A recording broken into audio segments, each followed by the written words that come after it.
Chapter 67. Contend for after Lu Muyen squeezed through. She saw a sloppy middle-aged man with a stall in front of him. On the stall was a pile of crystals that were suitable for refining magic tools. Among them was a palm-sized dark gray stone that caught her attention. "Buy that dark gray rock. You must buy it." Mo Yan's eager voice resounded in her sea of consciousness. Lu Muyen gently poked the little beast on his back with her finger, indicating that she knew. After listening carefully to the conversations around her, Lu Muyen obtained some useful information from their words. This middle-aged man wanted to trade the crystal on the table, but he required the dark gray stone to be the main item of trade. More importantly, he only wanted a demonic beast skin of tier 5 or higher. Those that didn't know the value of the gray stone all thought the man was just indulging in a wild fantasy. The crystal's qualities were all quite good, so it attracted a lot of people's attention, but it was a pity that the man simply wouldn't yield, so after so long, the things on the stall still hadn't been traded out. Lu Muyen held back the look in her eyes, reached out and picked up the dark gray stone in her hand to play with, then asked casually, "What kind of crystal is this?" She had observed from the look of the man that even he didn't know the origin of this stone. That's why she asked this question. The middle-aged man raised his head and glanced at Lu Muyen impatiently. "Don't know." "You don't know and you still want to trade this for such a high-level demonic beast skin?" Xiao Ziong, who had followed Lu Muyen in squeezing through, couldn't help but cut in. The look on the man's face was even more impatient, and he said with a very bad tone, "I've said it many times. I can feel that this stone's extraordinary, so I want to trade it. You can believe it or not. If you want to trade, then stay. If you don't, then put the stone back and get lost." If it weren't that a spiritual treasure he was refining required a high-level demonic beast skin, he wouldn't take out these materials that were used for smithing to trade, especially the dark gray stone. It always gave him a mysterious and unpredictable feel. These ignorant people asking these questions really made him annoyed. "What's with your attitude? You?" Xiao Ziong wanted to say more, but Lu Muyen turned her head to stop him with her gaze. "I want your pile of crystals."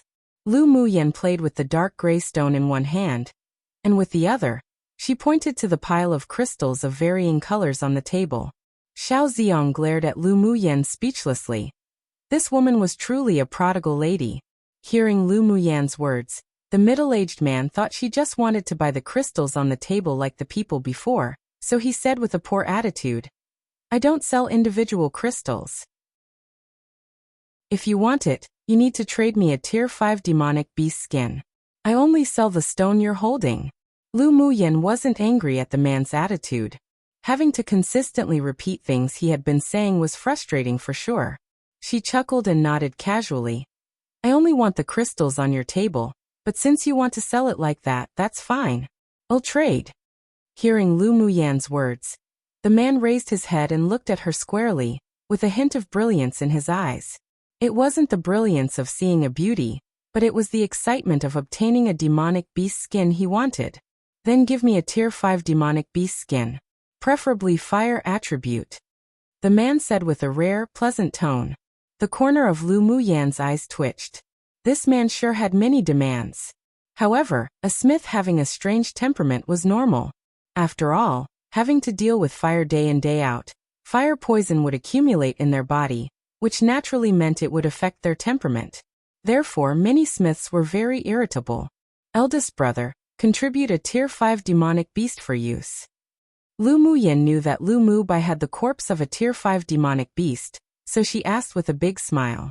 Lu Mubai didn't know why his younger sister wanted this pile of crystals. He felt that she cared more about the gray stone in her hand, but he was unconditional in pampering his younger sister. So he took out a tier 5 water crocodile's corpse and said, "I don't have a fire attribute demonic beast corpse, only a water attribute corpse." The middle-aged man looked at the corpse of the water crocodile on the floor with furrowed brows. His eyes revealed a bit of conflicting emotions. If the spirit treasure he refined could obtain a fire attribute demonic beast skin, then it could be even better, but materials were scarce right now, so he could only make do. Come and read on our website Wuxia World site. Thanks. Just when the middle-aged man wanted to agree, a female's voice rang from the crowd. This young miss wants that pile of crystals and that dark gray stone. Then, everyone saw a tender and beautiful woman in a red dress with an arrogant and domineering attitude walk towards them after leading a few people to drive the onlookers away. You have a Tier 5 fire attribute demonic beast skin? The middle-aged man retracted his gaze on the water crocodile and looked up at the woman who opened her mouth. If he could have a fire attribute demonic beast's armor, then he would naturally choose something more beneficial to him.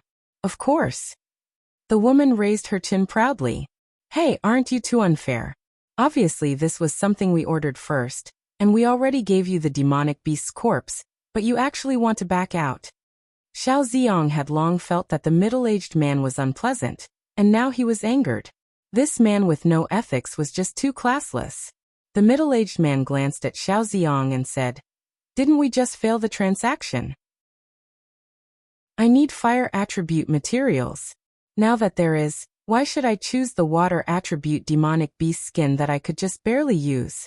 Of course I Huaxiao am not a villain. I'll compensate you with some crystals for free in a bit." He indeed went back on his word, so it was nothing to compensate some crystals to these little children. When Lu Muyen heard Huaxiao's words, a look of surprise flashed across her eyes. Then she had a plan in her heart. Take out the skin of your fire attribute Tier 5 demonic beast for a look. Huaxiao turned his head to the red-clothed woman and said with an attitude that didn't appear too enthusiastic. With a thought, a fire attribute crimson fox appeared on the ground. Huaxiao crouched down and took a look. The crimson fox was a bit small, but given that the demonic skin was of the fire attribute, it was more suitable for him than the water crocodile. Can you still take out a fire attribute demonic beast skin? If you can't, then I'll trade with her. Huaxiao was actually not that satisfied with the crimson fox, as he wanted a scaled demonic beast, so he looked at Lu Muyen and asked, though rather hopelessly. Pfft! The red-clothed woman sneered with disdain in her eyes. If she could take it out, she would have taken it out a long time ago. Isn't it unnecessary to ask? The woman in red looked askance at Lu Muyen, and when she moved her gaze to the white demonic beast she was holding, an understanding flashed across her eyes. She also decided to buy the pile of crystals and that inconspicuous dark gray rock, because the fire cloud mink in her spirit pet bangle called attention to it. Although she didn't know what sort of rock it was, but she knew that sometimes the more inconspicuous something was, the more of a treasure it was. You hurry up and bring that gray rock over. Xianing Xian, the woman in red, pointed her finger at Lu Muyen with slight contempt on her face. Lu Muyen's eyes turned cold. She hated other people pointing their fingers at her the most. She noted this arrogant and cocky woman down. Who said I don't want it anymore? Lu Muyen shook the rock in between her two fingers in front of the crowd, and said lazily, "Today, I'm definitely taking this." Your tone sure isn't soft. If you take out an even higher level fire attribute demonic beast corpse, then why shouldn't this young miss let you? Xianing Xian's eyes were full of disdain. Note. Yes, a higher level fire attribute demonic beast. I wonder what she can take out. Note. What a caring elder brother Lu Mubai is. Love the sibling relationships in this novel tbh. Too many backstabbing siblings in other novels. Also loving the familial relationships too. We need more healthier sibling relationships in C novels. Edit. Oops, accidentally published this one early. Just to clarify, there won't be a second chapter today. I just accidentally scheduled the time wrong. I still need to write up my students' reports XD enjoy. Chapter 68. Am I a foolish spender? Even she only owned this one Tier 5 demonic beast corpse, so she didn't believe at all that this woman in front of her could take out the corpse of a Tier 6 demonic beast. Let me? Do I need you to let me? Lu Muyen raised her eyebrow and sneered. You really have the skin of a fire attribute demonic beast? You better not be teasing me. Huaxiao's eyes lit up, but his voice carried a sense of warning. His good attitude today was almost worn out, so he hoped that this woman wasn't playing him. Xianing Xian snorted coldly. Then take it out. You can't trade by just talking about it. She hated women who were more beautiful than herself. So looking at the woman in front of her who was a beauty that could cause the collapse of a country, that appeared indolent, and had a clever temperament, she hated her even more in her heart. The surrounding crowd didn't believe that Lu Muyen could take out an even higher level fire attribute demonic beast. After all, a tier 5 demonic beast that represented a sword spirit stage sword master was already difficult to kill, let alone a tier 6 demonic beast equivalent to the strength of a sword monarch. For this woman who appeared to not have a strong cultivation base, she was probably only taking nonsense and causing dispute for her personal feelings. So some people yelled in agreement, "That's right, take it out and let's see.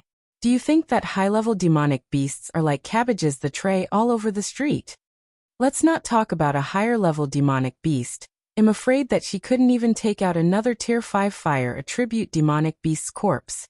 That's right. She even asked her elder brother for the water crocodile just now. For a moment, the surroundings became livelier. Xianing Xian hugged her arms, displaying a high, arrogant posture, certain that Lu Muyen couldn't take out the skin of a fire attribute demonic beast. Lu Mubai furrowed his brows and looked at Xianing Xian. He had already guessed her identity in his heart, but he didn't object to his younger sister going against her. As for Yunlan and the others, they only had curiosity in their hearts.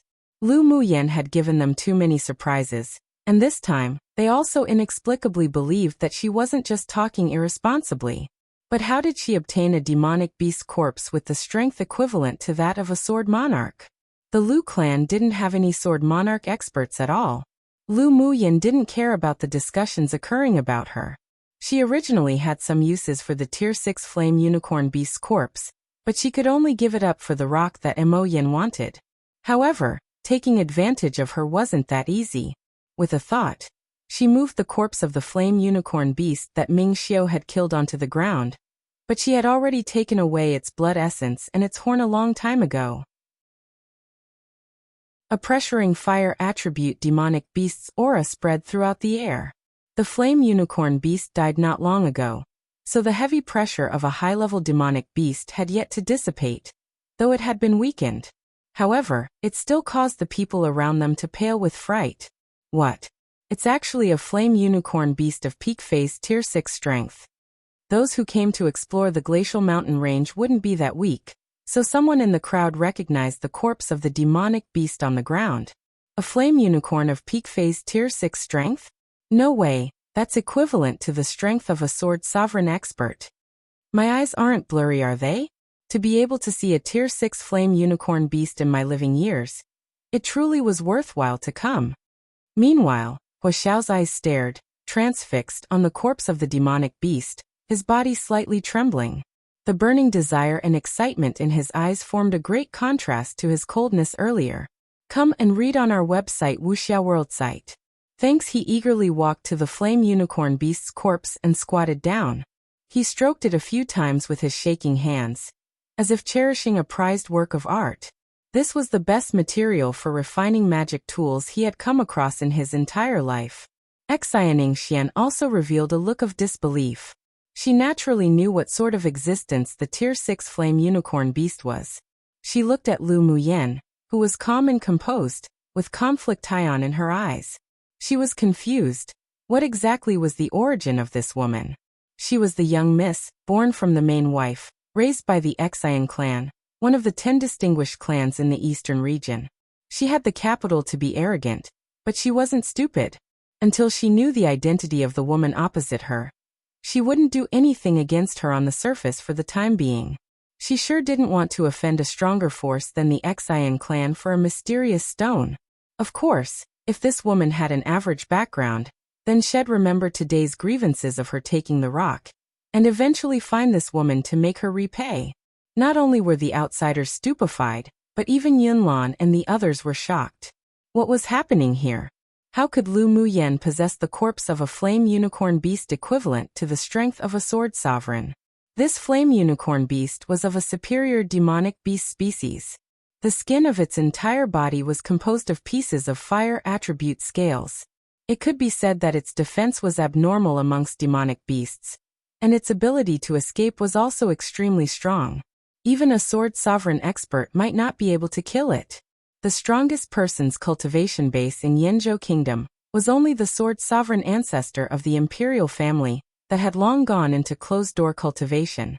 The other distinguished clans and noble families had no sword sovereign experts, and the Lu clan behind Lu Muyan didn't even have a sword monarch expert. So how did she obtain such a super high-level demonic beast corpse? It simply didn't make sense at all. They couldn't see through Lu Muyan more and more. Luckily they all had a very good heart, otherwise, with the way this woman was constantly stimulating them from time to time, they would be stimulated to the point they might even fall ill. Have you touched it enough? Seeing Huo Xiao's appearance as if he was some inexperienced person, Lu Muyan's mouth twitched. This man was at least a smith that wasn't at that low of a level. Yet now that he saw a flame unicorn beast, his eyeballs appeared as if it wanted to be glued to the demonic beast's corpse. Huo Xiao swallowed, raised his head with excitement and pointed to the crystals on the table, saying, "I'll trade. You can take all of these things. I'll trade with you." Wait. Don't be so hasty yet.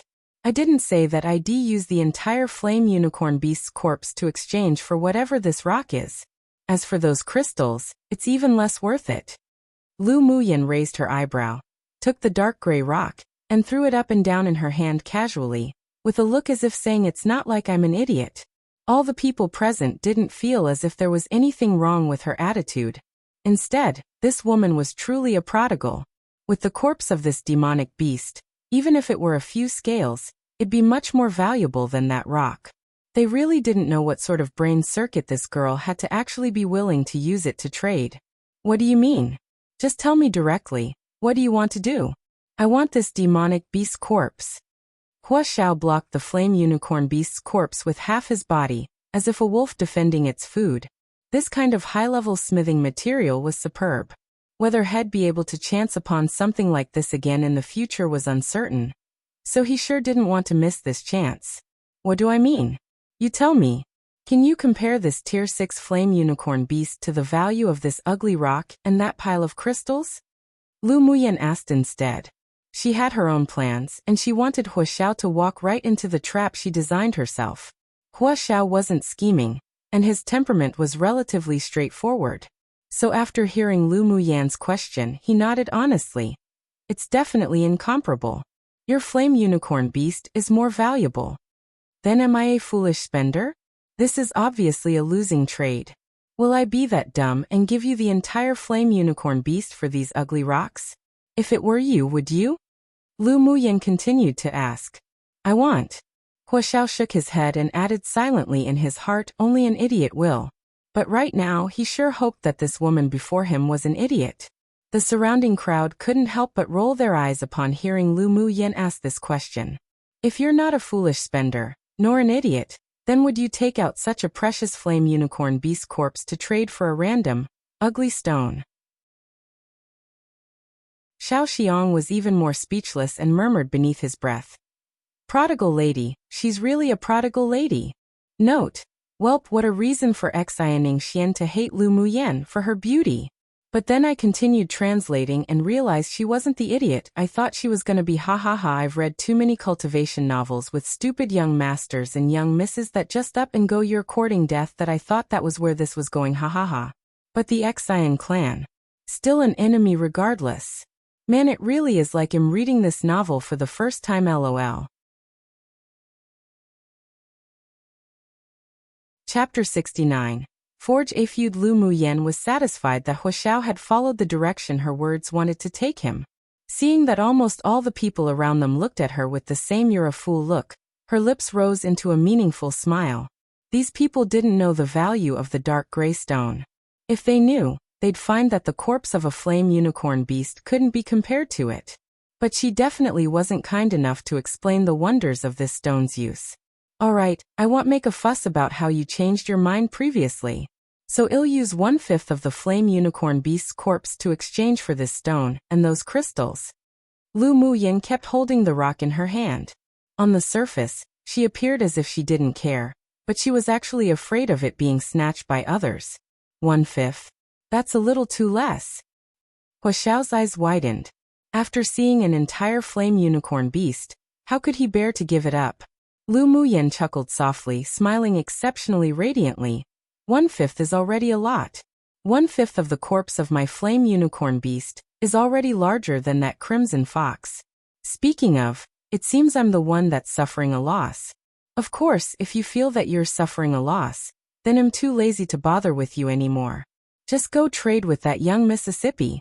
Lu Muyen displayed a nonchalant and indifferent gesture, throwing the dark gray stone she was playing with back to Huaxiao. Huaxiao suddenly felt that the stone that he previously considered a treasure had become a burning problem. In terms of size and value, 1/5 of the corpse of the flame unicorn beast from this purple-clothed woman was indeed far better than the red-clothed woman's crimson fox. How could one choose copper coins after seeing gold coins? He wasn't that stupid to lose something big because of something small. But this woman sure remembered her grudge as well. She still remembered how he wanted to back out earlier. Can we discuss it a bit more?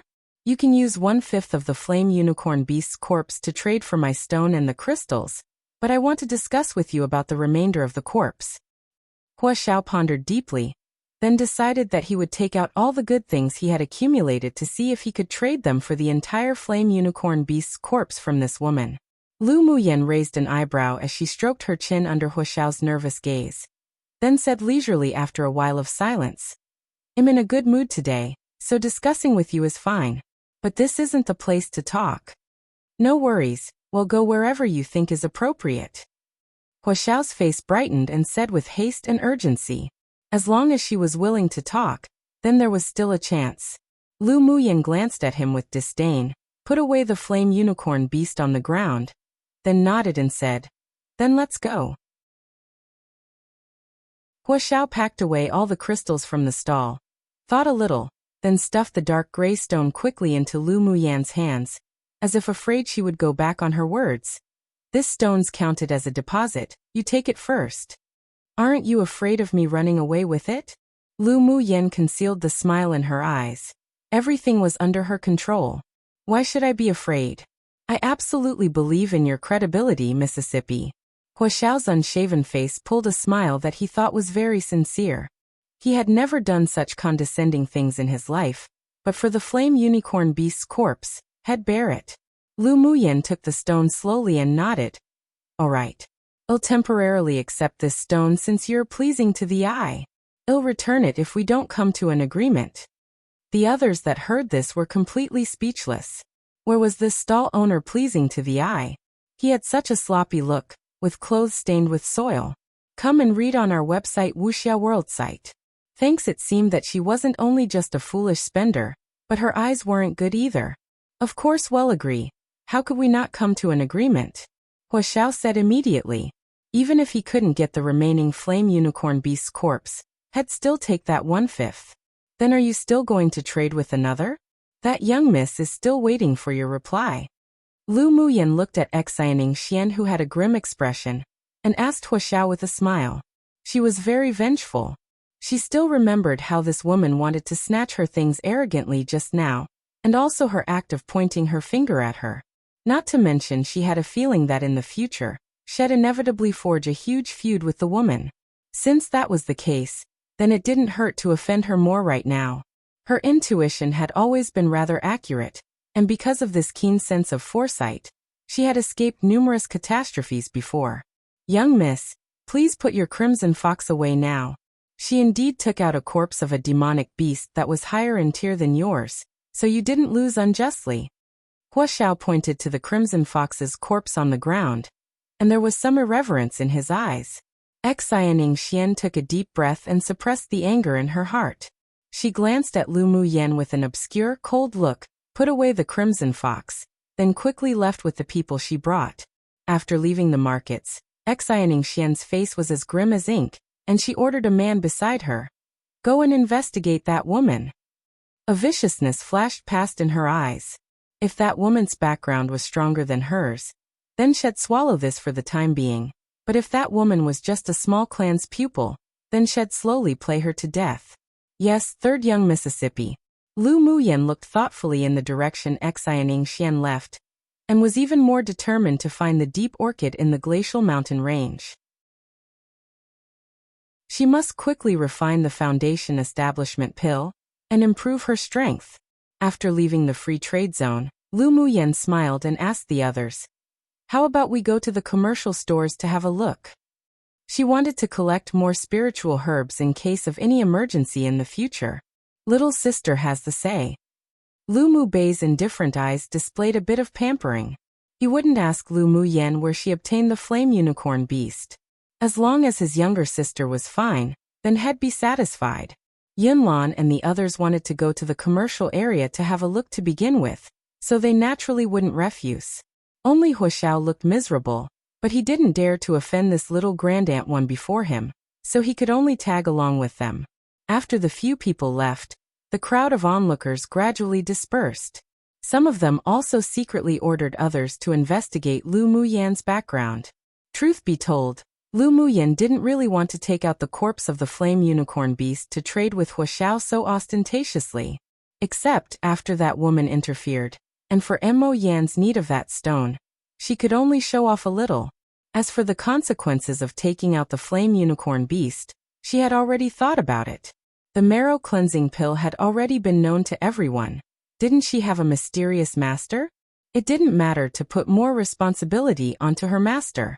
She believed that those people who secretly investigated her would definitely attribute her possession of the flame unicorn beast to that master.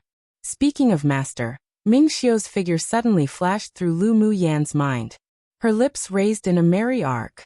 Who knew what that devilish man's reaction would be if he knew that she traded the flame unicorn beast so casually? She reached out her hand and rubbed the ice bangle on her wrist. This bangle truly gave her a weird feeling. There seemed to be a sliver of connection between her and it. Yet it also seemed that there was none, drawing them together yet not quite. This ice bangle was definitely extraordinary, but she hadn't found the trick to unseal it, or maybe she couldn't establish a deeper connection because she was still too weak. If she could meet Ming Xiu again, she could definitely ask him. She always had a feeling of spiritual harmony with this ice bangle, so she really wanted to know its secret. One often said in verbal fights my female who would refer to themselves as grandaunt, to show dominance. Just like how in Chinese, some men would say I'm your old man/father, or I'm your grandfather to show dominance in a verbal fight. Likewise females might also say I'm your mother. You're my grandson/you're a grandson is also an insult because it calls them weak. Chapter 70. The Yiqing Han that Yunlan spoke of. Once one saw a row of shops side by side after passing through the other path of the markets, one would see that there were still people coming and going, but there were less hawking and trading. Lu Muyen and the rest walked slowly along from the first shop. When she saw things that she wanted, even if the price wasn't considered low, she would still buy them without hesitation, which made others inwardly scream that she was too prodigal. However, remembering that she not only had the huge sum of money she obtained from auctioning off the marrow cleansing pill last time, but she also currently had a flame unicorn beast's corpse with value not lower than the marrow cleansing pill, they began to feel more at ease. She indeed had the capital to be prodigal. Xiao Ziong and Yun Jin exchanged looks and couldn't help but sigh with emotion. Comparing oneself to another could definitely infuriate oneself to death. Does Muyen know who the girl who fought with you for the stone is? Yunlan walked beside Lu Muyen and asked with worry in his voice. The moment Lu Muyen heard his tone, she guessed that he definitely knew, so she smiled indicatively and asked, I don't really know, but it seems that cousin knows? She's from one of the 10 distinguished clans of the eastern region, the Xian clan's third young miss and the daughter of the main wife, Xian Xian. Because her talents were exceptional, so she's highly valued by the Xian clan. Yunlan paused, then added, she's arrogant and ostentatious, and easily holds grudges. After you snatch what she wanted just now, I'm afraid she already ordered people to investigate your background. Arrogant and ostentatious? Lu Muyan's star-like black eyes revealed some nostalgia. Her back when she was in the spiritual world was what was considered true arrogance and ostentatious behavior. How could Xian Xian's restricted arrogance compare? However, that woman definitely wasn't an idiot, so it was best to guard against her in the future. Xian clan? Is it one of the 10 distinguished clans like maternal grandpa's Ling clan? Speaking of the Xian clan, Lu Muyen remembered what her mother said that day.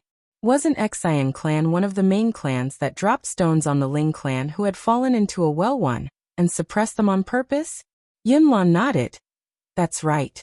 But now, because Xian Xian's father had advanced to a sword sovereign expert, plus the plundering of the Ling clan's resources over the recent years, the Xian clan's ranking already leapt to number 5 among the 10 distinguished clans. The Ling clan was Lu Muyan's maternal grandfather's family, so he didn't want to conceal anything from her.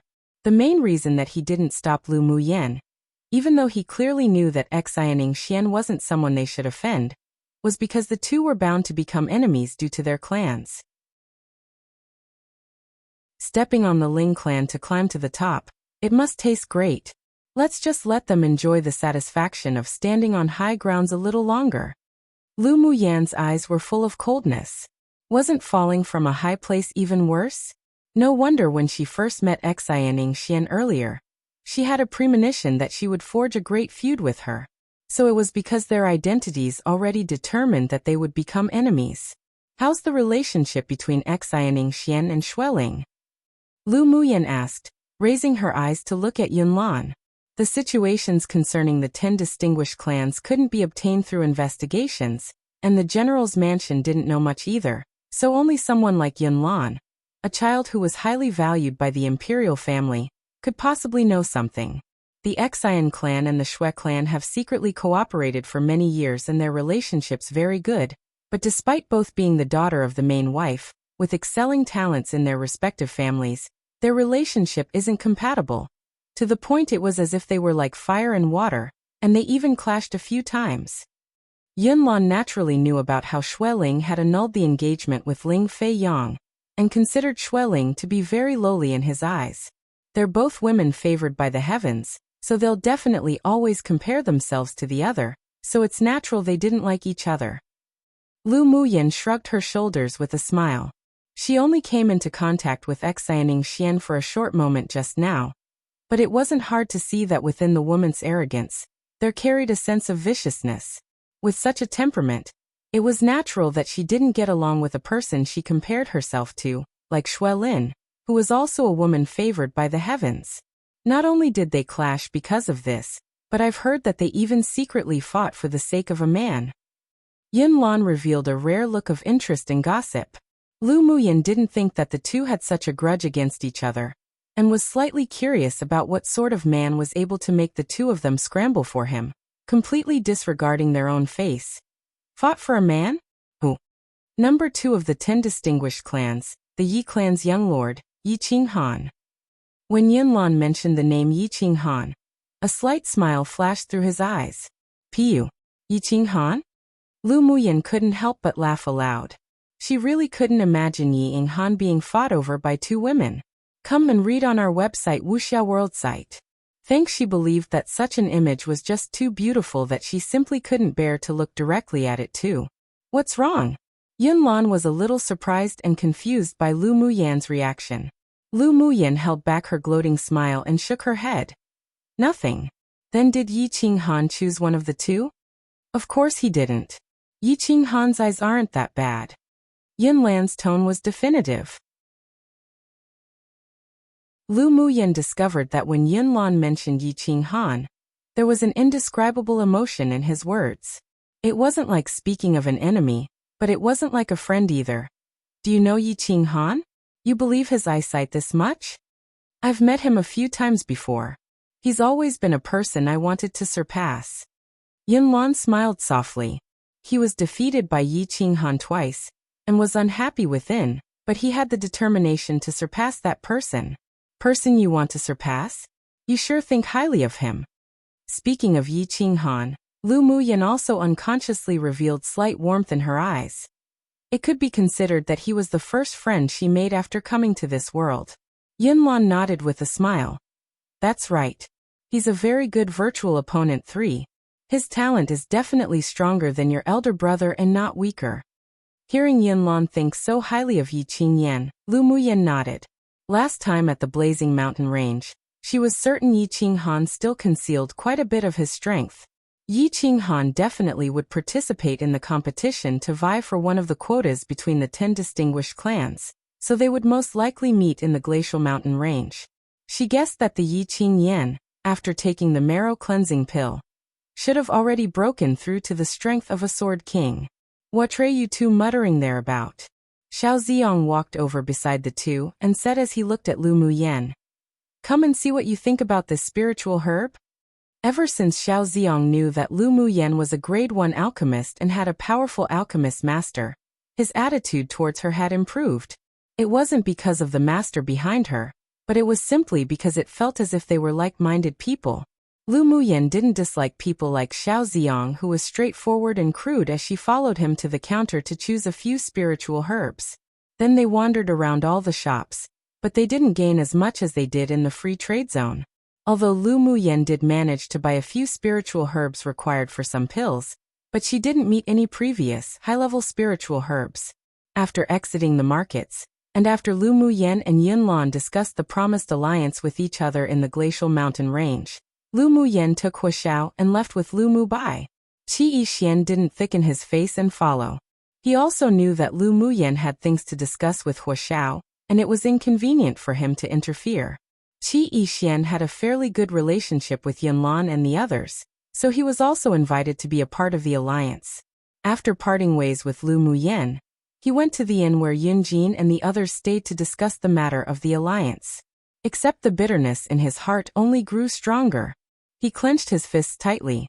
When facing Lu Muyen, who was becoming more and more outstanding, he began to feel pressured. Regardless, the most important thing right now was to improve his strength and take a trial place for himself. He was only qualified to have Lu Muyen if he was stronger than her.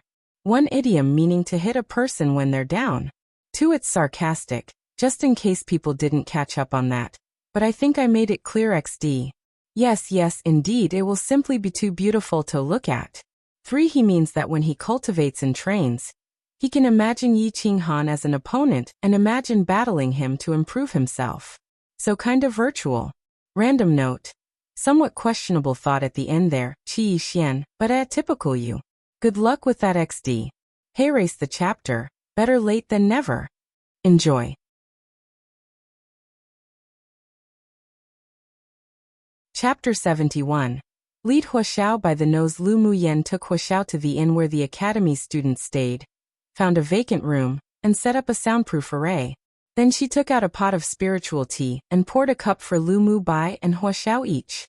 After passing the teacup to Huaxiao, she asked him, "What's your name?" Huaxiao. Huaxiao stared at the golden, rich and fragrant spiritual tea, held it to the tip of his nose and sniffed with an intoxicated expression, taking a sip as if it simply wasn't enough. Great tea. The corner of Lu Muyan's mouth couldn't help but twitch upon seeing Huaxiao look as if he had never seen anything good in his entire life. Didn't they say smithing and alchemy were extremely wealthy professions? How could this person look as if he had never seen this world before? How old are you? 36. Huaxiao sipped the spiritual tea in small mouthfuls while answering the boring questions posed by the woman opposite. Lu Muyen looked at him from head to toe. His hair was loose and untamed, covering most of his face, was dressed in sloppy clothes, and there was even some dirt on this man's body. With such a rough appearance, he didn't look like he had the vitality a 30-something-year-old man should have. Huaxiao also noticed the woman's look of disapproval, looked down at his clothes, then laughed dryly. I was refining a spirit treasure, and when I came out of my workshop, I ran straight to the market to set up a stall, so I didn't fix myself. Lu Muyen nodded and continued to ask, "You're a grade 3 smith, right? How do you know?" Huaxiao, who was drinking tea, raised his head suddenly and looked at Lu Muyen in surprise and confusion. He only broke through to a grade 3 smith last month. No one else knew about this, so how did this woman discover it? Of course it's because I could see it. Lu Muyen smiled beautifully and inadvertently revealed a confident look. Huaxiao looked at the confident and lively woman opposite and furrowed his brows. Impossible. The level of a smith couldn't be seen like someone's cultivation base. I don't believe it.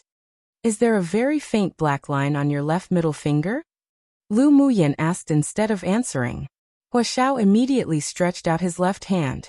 Upon closer inspection, he discovered that there was indeed a black line connecting his palm to the middle finger of his hand, extending towards the first joint line. Shocked, he looked up at Lu Muyen and asked, "I'm poisoned." Lu Muyen rolled her eyes at him and said with disapproval, "It's truly terrifying to be uncultured. As a smith, don't you know what fire poison is?" Although smiths and alchemists both often come into contact with fire, but because the spiritual herbs that alchemists refine naturally offset the toxins in the fire, so one wouldn't easily become poisoned by fire poison. Even if there was fire poison left in the body, it could be cured by a pill. Meanwhile, smiths were frequently required to refine some spars one or demonic beast skins, and fire is often used during the refining process. So the elemental energy flame would absorb the residual poison of those materials, which will eventually become fire poison deposited in the body. If one left it for a long time, it would bring hidden dangers to the body, and even cause death by poisoning. Huo wasn't a stupid person either. After hearing Lu Muyen's words, he asked, "You're saying that this black line is produced by the fire poison that's deposited in my body from refining magic tools? You judge that I'm a grade 3 smith based on this?" "Yep, it seems you aren't that stupid." Lu Muyen chuckled. "If the fire poison accumulated in a grade 2 alchemist isn't removed, then a faint black line would slowly appear on the left middle finger.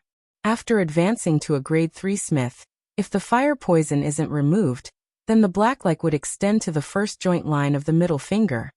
"What about those above grade 3? Huo asked hurriedly. "The faint black line would darken in color for those above grade 3 and slowly extend upward. After reaching a grade 4 smith, if the fire poison still hasn't been removed, then the black line will extend directly to the nail. Come and read on our website Wuxia World site." Thanks. Lu Muyen picked up the teacup and sipped it softly. Then she raised her eyes and smiled indicatively, saying, "If the black line extends to the position of the nail, it also means that the person's life is coming to an end." Huo's face stiffened. He had heard about fire poison being harmful, but he didn't expect that it was this dangerous. He could judge that the woman sitting opposite wasn't exaggerating to scare him, but how did she know? He leaned forward a little, and the faint fragrance of medicine on the opposite person's body penetrated his nose. He looked at Lu Muyen with a smile in his eyes and asked, "You're a physician or alchemist? Does it have anything to do with you whether I am or not?" Lu Muyen covered her nose and backed into her chair, then said with furrowed brows, "Stay away from me, the sour smell on your body is really too much." Huo stretched his sleeves to his nose, smelled it, and there was indeed an unpleasant sour smell. He smiled awkwardly. "I was leaving in a hurry and didn't get time to wash up. I'll go wash up tonight." "You really should wash yourself well." Lu Muyen displayed some approval in her eyes. Lu Muyen didn't want to talk about being an alchemist, so Huo didn't ask anymore. He sat upright, took a few more sips of tea and continued speaking after falling silent for a while. "Let's talk about the corpse of the flame unicorn beast." "Sure. Do you want a whole flame unicorn beast?" Lu Muyen asked, raising the corner of her lips. "Of course I do." Huo nodded.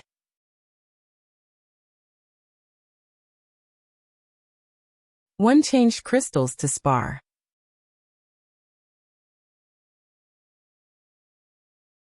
Chapter 72. Take as a master. Hearing the word flaw, Huo's body froze, and he looked at Lu Muyen with a complicated look. Smiths cherished every single magic tool they refined themselves. He was obsessed with smithing, and although he had an arrogant side, he could also receive teachings with humbleness. "Can you tell what sort of flaws there are on this spirit treasure? I'll be convinced if you can tell me." Lu Muyen put away her smiles and her expression grew more serious. "You lacked a material when you were refining this shield, and the heat in several places weren't controlled that well, so this can only count as a low-level spirit treasure." "You can see what materials I lacked when refining just like that?" Huo looked at her incredulously. He discovered that he had belittled this woman too much before. Lu Muyen raised an eyebrow. "How difficult is that?" "What's missing is the profound ice jade. The biggest flaw of your shield is that it can't withstand ice attacks. If it met a high-level sword master who uses ice attributes very skillfully, Then your shield would become a useless burden. Then the heat in several places that weren't controlled well could also be told by looking at it. Huaxiao asked eagerly. Since he first came into contact with smithing, he mostly taught and explored this area by himself based on his excellent smithing talent, so he did indeed lack some skill in controlling the heat.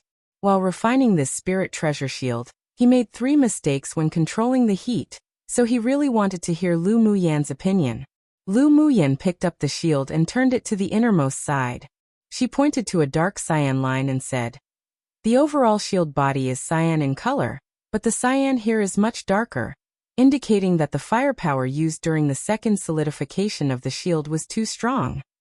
Then she pointed to an inconspicuous faint red light on the shield and said, "When you added the fire attribute spar and other materials to dissolve together, the firepower was slightly weaker, so the fusion here wasn't the best. Then look at this. The edges of the shield aren't smooth, indicating that your mentality wasn't relaxed enough when the shield was being formed.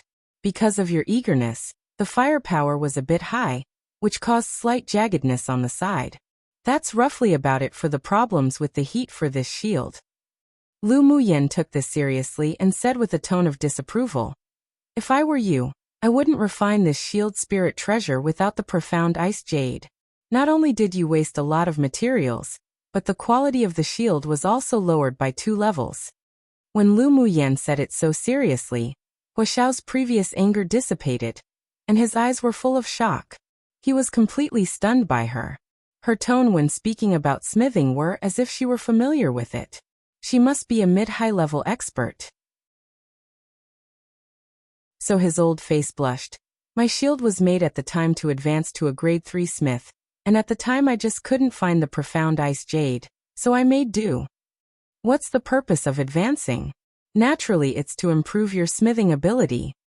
When Lu Muyan spoke about professional matters, she unconsciously displayed a natural seriousness and self-confidence. The fundamental thing for smiths is to refine every magic tool to as close to perfection as possible with their heart. You definitely can't make do. If you do that often, then how would you be able to find the perfect opportunity to break through to an even higher level? You're not in the right mentality to begin with. With this you can't go far. Huaxiao listened carefully, and discovered that Lu Muyan wasn't like a 16 or 17-year-old girl at all right now. Instead, she felt like a veteran smith, calm and leisurely. He couldn't help but be convinced by the words she said as well. "Yes, that's right. I used to be too smug." Huaxiao nodded with enlightenment. Lu Muyan was right. He became a little proud and complacent ever since he broke through to a grade 2 smith.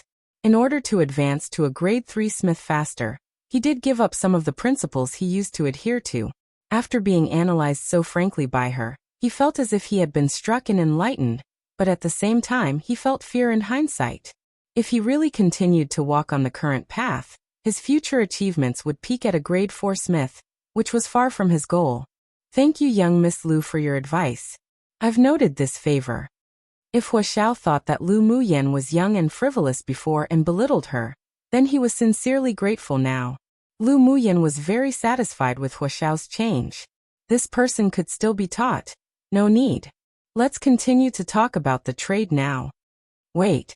Can I ask young Miss Lu a question first? Huaxiao's expression displayed a somewhat indescribable and complicated look. Come and read on our website Wuxia World site.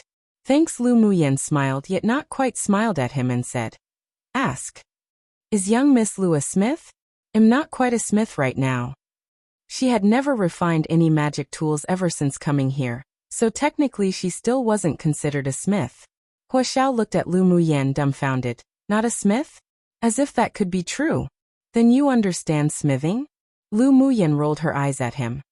"Nonsense, if I don't understand smithing, then how could I point out the flaws in your shield?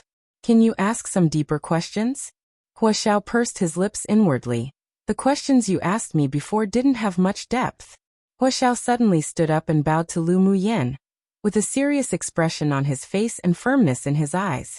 "Young Miss Lu, I want you to be my master, please accept me." Huaxiao's attitude suddenly reversed, looking at Lu Muyan sincerely as if saying, "If you don't accept me, I'll let you see how I die." Lu Muyan held her forehead. She truly didn't know what sort of brain circuit Huaxiao had. She just casually said some simple things and suddenly he wanted to take her as his master. Maybe I don't know as much as you, so wouldn't it be a disadvantage for you to take me as your master? Lu Muyan said, teasing. Huaxiao shook his head. From the moment you looked at the shield I refined, I found that your proficiency in smithing is better than me. Even if you aren't a smith now, but I believe that you understand more things than I do. He was obsessed with the art of smithing, even if he had almost lost his way on the path of a smith because of his arrogance and complacency. But he was a modest and studious person. This young woman completely convinced him, so he was willing to sincerely ask Lu Muyan to become his master. He could tell that she understood far more than him. Lu Muyan stroked her chin to look like she was contemplating, and then exchanged a look with Lu Mubai. Seeing the approval in the other's eyes, a smile of success rose on her lips. Originally, according to her plan, she only wanted to take Huaxiao under her wing and let him refine magic tools for the Lu clan. But she didn't expect Huaxiao to want to take her as his master after being taught a lesson by her. After analyzing the advantages and disadvantages, she felt that it was a waste not to accept a grade 3 smith as a disciple. In this world where teachers were highly respected, a relationship with a disciple was much more solid and reliable than a relationship with collaborators. Have you taken other people as masters? Never. Since I became a smith, I've been studying it myself. A touch of amazement flashed by Lu Muyan's eyes.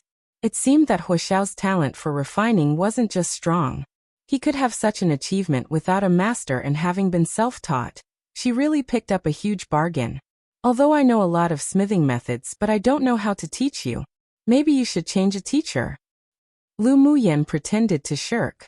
Huaxiao's eyes lit up when he heard the phrase "I know a lot of smithing methods," and directly knelt down in front of Lu Muyan, saying respectfully, "Master, please accept this disciple." If he could take a great person as a master, kneeling was only a small matter. Lu Muyan was taken aback by his actions, and immediately dragged him up. She really didn't like others kneeling down to her. "All right, I'll accept you as my disciple for the time being. Well, make it 3 years. If you want to back out afterwards, I'll allow it." Although she set a trap for Huaxiao to crawl into, but she didn't like to force others. However, she believed that after 3 years, Huaxiao would definitely be a proper, obedient disciple. All right. Huaxiao didn't expect this cunning woman to have such a considerate side, and his heart grew more sincere. He just felt that today's choice would be the wisest decision made in his entire life. The two high-fived in representation of their alliance. Huaxiao formally became Lu Muyan's disciple, and since then, embarked on a path of smithing full of oppression and exploitation. Yet he felt both pain and joy in it.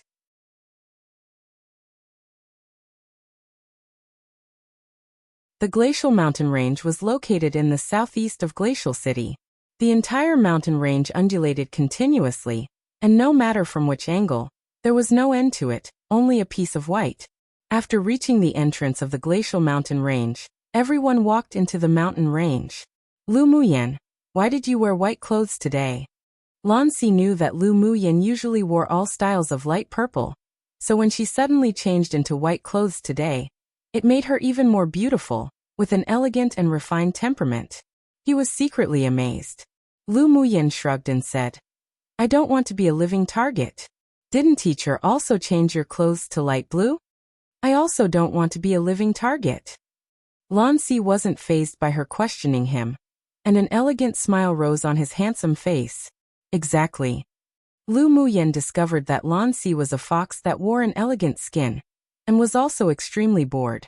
Along the way, from time to time, they encountered groups of mercenaries or individual adventurers in the Glacial Mountain Range. They just looked at each other, and left separately. In such a dangerous place, everyone rarely spoke with unfamiliar people. After walking for around more than 2 hours, they completely entered the periphery of the Glacial Mountain Range. The Glacial Mountain Range was the same as the other treacherous zones. They're divided into the periphery, outer ring, the border between the outer ring and the inner ring and the center ring. With your cultivation base, you can only move in the border between the outer ring and inner ring. You must not go deep into the inner ring and the center ring. Otherwise you'll most likely not return, and be left with no corpse. Lan Si introduced the situation of the glacial mountain range to everyone as they walked. The border between the outer ring and the inner ring mostly has Tier 5 demonic beasts, but from time to time, there will be higher-level demonic beasts appearing. When you encounter them, the first thing to do is run. Don't feel embarrassed by it. The most important thing is to save your life. And the inner ring of the glacial mountain range is where even I don't dare go deep. That's Tier 6 demonic beasts territory. The kings of the demonic beasts occupy their own areas. And if someone accidentally breaks into their territory, then their end will definitely be miserable. Lan Si wore a joking smile on his lips. Of course, if you don't believe me, you can go try it. Take responsibility for the outcome yourself though. Teacher, then which ring are we training in? The outer ring? A student couldn't help but ask. Lan Si glanced at him and smiled, saying, Do you think that's possible? The trial isn't as simple as you think. So the place where you'll participate in the trial is the border between the outer ring and the inner ring.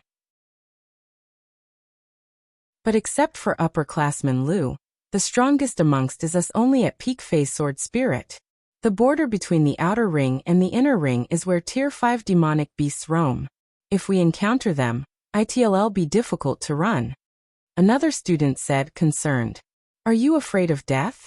Lan Si suddenly asked the people present before answering. Not afraid. The 11 people said in unison, but their voices weren't the same in firmness and magnitude. Lan Si smiled meaningfully, but what he said was like a knife. Exactly. The trial isn't an ordinary experience organized by the academy. You could lose your little life at any time, so you really must be careful. You need to make keeping yourselves alive the main thing at any moment. If you emerge above the rest this time, you'll still face danger or death at any time when you participate in the tournament for hegemony. This was the path of the strong. Then Lan Si's tone switched and he put away his smile, replacing it with an unprecedented seriousness. Of course, if some of you are afraid of encountering danger, the fact that you'd die anywhere, without even a burial, then you can still withdraw now. Hearing this, a few people turned pale and showed some expressions of struggles. In the end, the huge benefits behind the trial lead them to decide not to withdraw. Very well. Since you've chosen to take the risks, then show me what the academy students should look like. Don't discredit the academy. Lan Si changed from his usual gentleness to a very serious expression. Yes. Everyone promised. Come and read on our website Wuxia World site. Thanks. After that, Lan Si cautioned the students about what things to pay attention to in the glacial mountain range, then led them quickly in their journey. After around half a day, according to the time, it should be nighttime, but the glacial mountain range was still as bright as daylight. There wasn't any difference between day or night in the glacial mountain range, only endless days, and one had to judge the time by themselves. When everyone arrived at the foot of a low-lying snow-capped mountain, Lan Si took out a bamboo piece, placed it in his mouth and blew it. Several sweet but not too loud sounds echoed in the open mountain. Not long after, the same sound rang from halfway up the mountain. Lan Si waved his hand and led everyone up the mountain. When they reached the middle of the mountain, they found that there was a huge hidden cave here. After entering the cave, they found that there was a place of uniqueness. There was a stone door deep in the cave, and after entering the stone door, one could see that there was a nicely arranged hall. In the innermost side of the hall, there was another closed wooden door. There were a dozen people sitting in the hall at this time, including an elderly man with white hair and plain clothes that sat in the main seat. Lu Muyan's eyes revealed a touch of understanding. This white-haired old man was Imperial Teacher Yin Song of Yanzhou Kingdom. To get him to lead the trial, it could be seen that the trial in the glacial mountain range was highly valued by the superiors of Yanzhou Kingdom. Greetings to Imperial Teacher. Lan Si and the other 3 instructors walked in front of Yin Song and greeted respectfully. Upon seeing this, Lu Muyan and the others also stepped forward to bow to Yin Song. Sit down. Yin Kim pointed to more than a dozen vacant seats that had been prepared on the other side. Yes. After Lu Muyan sat down, she observed the trial team of the imperial family and discovered that there were 12 of them. Among them were many faces she had never seen before, and their strength was far higher than the students of the Imperial Academy. Among all the people present here, her strength was the lowest, at peak phase Greatsword Master cultivation base. It was definitely the weakest. Of course, in terms of combat power, she believed she wouldn't lose to all those who participated in the trial. While they were observing the Imperial trial team, they were also observing them. When they saw Lu Muyen, several people hadn't seen her before, not to mention seen her battle at the Imperial Academy. All revealed some contempt and incomprehension. Imperial teacher, I never knew that in such a dangerous trial held in the Glacial Mountain Range allowed a great sword master cultivation base person to participate.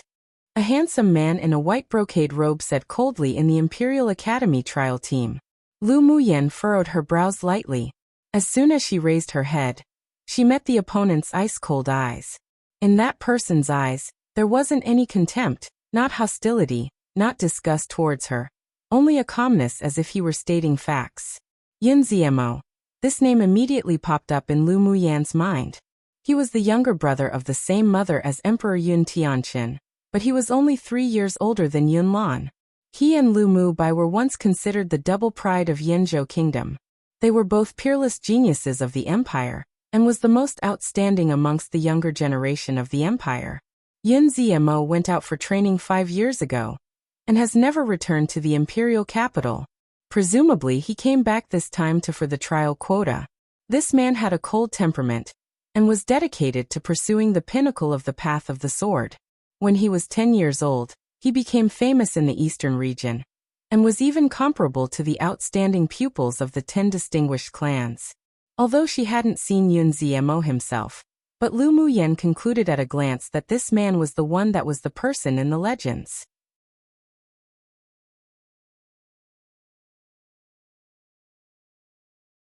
The Glacial Mountain Range was located in the southeast of Glacial City.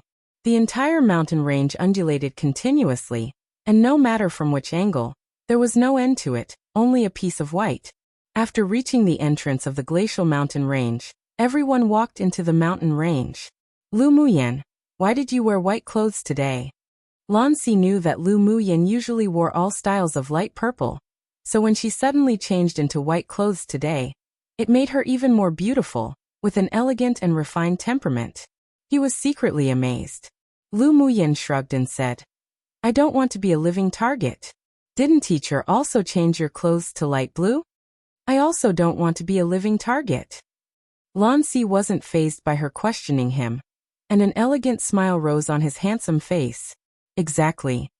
Lu Muyen discovered that Lan Si was a fox that wore an elegant skin, and was also extremely bored. Along the way, from time to time, they encountered groups of mercenaries or individual adventurers in the Glacial Mountain Range. They just looked at each other, and left separately. In such a dangerous place, everyone rarely spoke with unfamiliar people.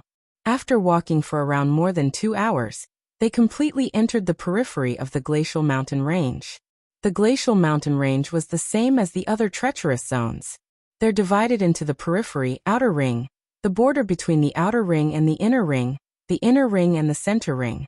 With your cultivation base, you can only move in the border between the outer ring and inner ring.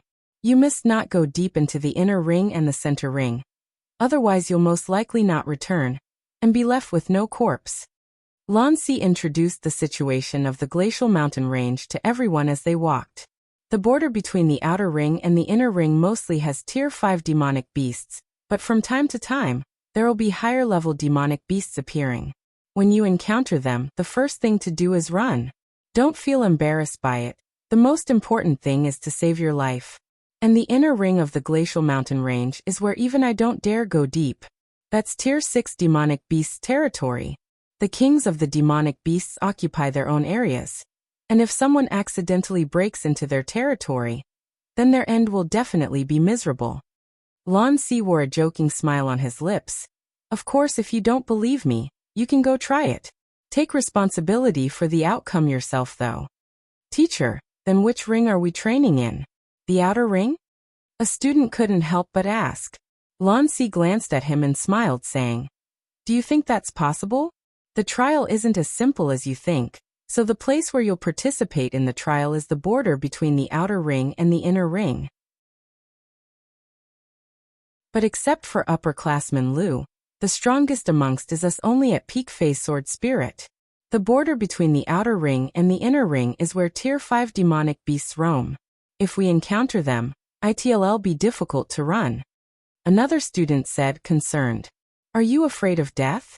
Lan Si suddenly asked the people present before answering. Not afraid. The 11 people said in unison, but their voices weren't the same in firmness and magnitude. Lan Si smiled meaningfully, but what he said was like a knife. Exactly. The trial isn't an ordinary experience organized by the Academy. You could lose your little life at any time, so you really must be careful. You need to make keeping yourselves alive the main thing at any moment. If you emerge above the rest this time, you'll still face danger or death at any time when you participate in the tournament for hegemony. This was the path of the strong. Then Lan Si's tone switched and he put away his smile, replacing it with an unprecedented seriousness. Of course, if some of you are afraid of encountering danger, the fact that you'd die anywhere, without even a burial, then you can still withdraw now. Hearing this, a few people turned pale and showed some expressions of struggles. In the end, the huge benefits behind the trial lead them to decide not to withdraw. Very well. Since you've chosen to take the risks, then show me what the Academy students should look like. Don't discredit the Academy. Lan Si changed from his usual gentleness to a very serious expression. Yes. Everyone promised. Come and read on our website Wuxia World site. Thanks. After that, Lan Si cautioned the students about what things to pay attention to in the glacial mountain range, then led them quickly in their journey. After around half a day, according to the time, it should be nighttime, but the glacial mountain range was still as bright as daylight. There wasn't any difference between day or night in the glacial mountain range, only endless days, and one had to judge the time by themselves. When everyone arrived at the foot of a low-lying snow-capped mountain, Lan Si took out a bamboo piece, placed it in his mouth and blew it. Several sweet but not too loud sounds echoed in the open mountain. Not long after, the same sound rang from halfway up the mountain. Lan Si waved his hand and led everyone up the mountain. When they reached the middle of the mountain, they found that there was a huge hidden cave here. After entering the cave, they found that there was a place of uniqueness. There was a stone door deep in the cave, and after entering the stone door, one could see that there was a nicely arranged hall. In the innermost side of the hall, there was another closed wooden door. There were a dozen people sitting in the hall at this time, including an elderly man with white hair and plain clothes that sat in the main seat. Lu Muyan's eyes revealed a touch of understanding. This white-haired old man was Imperial Teacher Yin Song of Yanzhou Kingdom. To get him to lead the trial, it could be seen that the trial in the glacial mountain range was highly valued by the superiors of Yanzhou Kingdom. Greetings to Imperial Teacher. Lan Si and the other 3 instructors walked in front of Yin Song and greeted respectfully. Upon seeing this, Lu Muyan and the others also stepped forward to bow to Yin Song. Sit down. Yin Kan pointed to more than a dozen vacant seats that had been prepared on the other side. Yes. After Lu Muyan sat down, she observed the trial team of the imperial family and discovered that there were 12 of them. Among them were many faces she had never seen before, and their strength was far higher than the students of the Imperial Academy. Among all the people present here, her strength was the lowest, at peak phase Greatsword Master cultivation base. It was definitely the weakest. Of course, in terms of combat power, she believed she wouldn't lose to all those who participated in the trial. While they were observing the Imperial trial team, they were also observing them. When they saw Lu Muyan, several people hadn't seen her before, not to mention seen her battle at the Imperial Academy. All revealed some contempt and incomprehension. Imperial Teacher, I never knew that in such a dangerous trial held in the glacial mountain range allowed a great sword master cultivation base person to participate. A handsome man in a white brocade robe said coldly in the Imperial Academy trial team. Lu Muyan furrowed her brows lightly. As soon as she raised her head, she met the opponent's ice-cold eyes. In that person's eyes, there wasn't any contempt, not hostility, not disgust towards her. Only a calmness as if he were stating facts. Yin Ziemo. This name immediately popped up in Lu Muyan's mind. He was the younger brother of the same mother as Emperor Yun Tianqin, but he was only 3 years older than Yun Lan. He and Lu Mubai were once considered the double pride of Yinzhou Kingdom. They were both peerless geniuses of the empire, and was the most outstanding amongst the younger generation of the empire. Yun Zmo went out for training 5 years ago, and has never returned to the imperial capital. Presumably he came back this time for the trial quota. This man had a cold temperament, and was dedicated to pursuing the pinnacle of the path of the sword. When he was 10 years old, he became famous in the eastern region, and was even comparable to the outstanding pupils of the 10 distinguished clans. Although she hadn't seen Yun Zmo himself, but Lu Muyen concluded at a glance that this man was the one that was the person in the legends.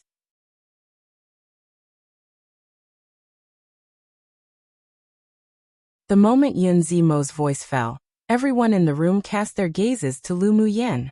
Lu Mubei's expression darkened slightly, and his brows furrowed together unhappily. Just when he wanted to speak, Lu Muyen tugged his sleeve to stop him. Do you mean Lu Muyen? She won the first place in the freshman's Earth class, and she obtained the place with her own abilities. Among the people sitting here, only Lu Muyen was at the Great Sword Master cultivation stage. Who Yun Zmo was referring to was evident, so Yun Song explained with an amicable expression. After thinking a little, he added, she defeated a middle-phase sword spirit strength student. Yun Zmo raised his eyes and glanced at Lu Muyen coldly, nodded to Yun Song and stopped talking. Yun Song knew what sort of temperament Yun Zmo had, but he also didn't want Lu Muyen to misunderstand him. The imperial family still wanted to exchange the marrow cleansing pill from Lu Muyen for Yun Zmo to use in preparation for the continental tournament for hegemony. He couldn't let any misunderstandings form between the two. Lu girl, Zmo is your captain for the selection trial this time, so he also asked this out of consideration for safety reasons. Don't think too much into it. Yun Zhang looked at Lu Muyen with an amicable smile. Lu Muyen sneered. Just say that you're afraid of holding everyone back. Why make it sound so pompous? There was a smile, yet not quite a smile on her lips. Although she knew Yun Zmo didn't deliberately target herself, but this sort of roundabout way of saying she would hold everyone back still made her unhappy. Who knew who's be the one to hold others back? Her words that left no face made the expressions of many people change. Yun Zmo was the #1 cultivator among the younger generation in the empire, and he had an extremely cold temperament. Almost no one dared to provoke him, not to mention choke him like this. They didn't know whether it was because Lu Muyen had nothing to fear as she had a strong backing, or because she didn't know any better. Being young sure made one courageous. I sure do not like to hear such words you've said, young Miss Lu. My young royal uncle is also thinking for everyone's safety. He only spoke the truth. Why are you this angry? A yellow-clothed woman who sat beside Yun Xian revealed a look of displeasure when looking at Lu Muyen. Her meaning was very clear. You were one to hold us back. What my royal uncle said was right, so now you're only angry because you feel guilty.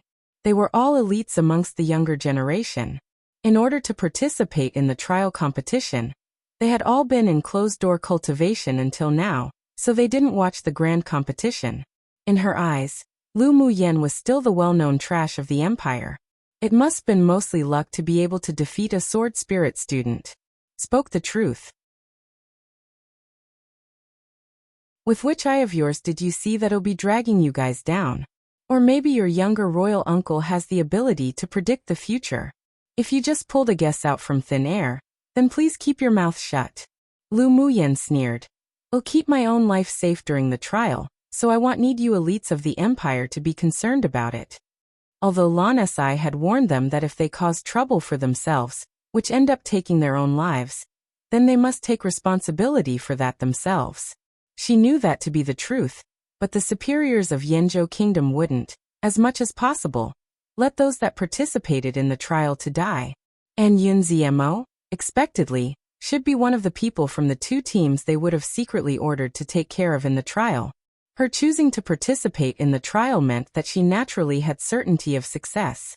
At the very least, she wouldn't be worse off than anyone in this room in terms of having life-saving skills. She didn't need anyone to protect her. Facing Yun Zmo's doubts, Lu Muyen actually wasn't that angry. She felt that Yun Zmo didn't have malicious intent towards her. And instead, it was the other members of the Imperial team that looked down on her greatly. Except, after coming to this world, she had already grown accustomed to these strange eyes she occasionally received. The reason why she deliberately created conflict and counterattacked was so that she could more conveniently facilitate the implementation of her plan. She came to the glacial mountain range not only to participate in the trial, but also because she had a very important thing to do, that is, to find the deep orchid and refine the foundation establishment pill. When that time came, it was naturally impossible to act with these people. That's what you said, don't regret it when the time comes. Yunge smiled with ridicule and looked down upon Lu Muyen with extreme disdain. Yunge, shut up. Yunlon furrowed his brows and berated roughly, suddenly feeling a sense of disgust towards this younger sister of a different mother. Come and read on our website Wuxia World site. Thanks. Yunge didn't expect that his royal brother would scold her for Lu Muyan's sake, revealed an unconvinced expression, but didn't say anything again. Lu Muyen can go and seek death as long as it didn't implicate them. It wasn't like she would help her anyways. In the Imperial team, all but Yunlon cast looks of hostility towards Lu Muyen. Yun Zmo was their legend, was their object of worship, and they couldn't tolerate Lu Muyen belittling and slandering him so. Yun Zmo remained sitting coldly and expressionlessly, providing no indication of anything. He didn't mean to look down on Lu Muyen. Not did he believe that she would hold them back. He simply routinely asked the members of the trial teams about their situation. The cultivation base that Lu Muyen displayed was only a great swordmaster. With such strength, it was extremely dangerous to do missions in the border between the outer ring and the inner ring. To be more precise, it was impossible to stay alive. He meant for it to be a reminder but ended up blundering. However, his temper was always cold, so he didn't intend to explain. This time, he not only had to participate in the trial to compete for a place, but he also shouldered the responsibility of looking after other people as much as he could. He couldn't be willful, so no matter what Lu Muyen said, if she was really in danger, he would still take action. Yun Song took a deep look at Yun Gu, and already had determined the result of her trial in his heart. Alright, I'm going to talk about the rules of the trial now. Yun Song understood not to mention what happened just now.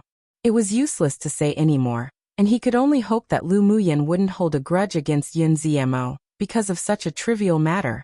In the trial between your two teams, you would compete for the 6 quotas that allowed you to participate in the continental tournament for hegemony. And your trial this time was divided into 3 main segments. First, all of you will set off from here and head for the border between the outer ring and the inner rind of the glacial mountain range, during which no internal fighting is allowed. Second, after arriving, you can freely form teams and complete 2 missions each. Those that don't complete them will be eliminated. And third, the remaining people could still form teams freely, and the 6 people who have completed the final mission will be the winners. The content of the missions will be told to you by this old man when arrive at the given locations on the outer and inner rings of the glacial mountain range. Yun Song glanced sharply at the 2 teams and said with a stern warning, "You are allowed to snatch any mission article from anyone in the trial, but you are never allowed to deliberately kill each other. Offenders will be killed without mercy." These trial rules were all set to adapt to the continental tournament for hegemony. Allowing them to form teams was so that the future 6 could adjust to and support each other when they enter the tournament for hegemony and compete with players from other countries. While allowing the trial members to compete with each other was so that they could understand the cruelty of the world and better train their resilience and mind. Yes, everyone replied in unison. Don't be relying on luck. Even the periphery of the glacial mountain range is extremely dangerous. Everything you do should sit on the premise that you are kept alive. Don't force anything. Yin Clan panned the room and emphasized the issue of safety again. The people who sat here were all outstanding among the younger generation of Yenzhou Kingdom. He didn't wish anyone to fall after the trial, and even if it was unavoidable, he hoped to at least minimize the loss. Yes. Early tomorrow morning, the few instructors will lead you all to the border of the outer and inner ring of the glacial mountain range first. Yin Zmo will be the captain of your first segment. You must follow his every command. Do you have any problems with that? Yin Song's look relaxed somewhat as he asked. No. Then dismissed. Go have a good rest. Yes, Imperial teacher.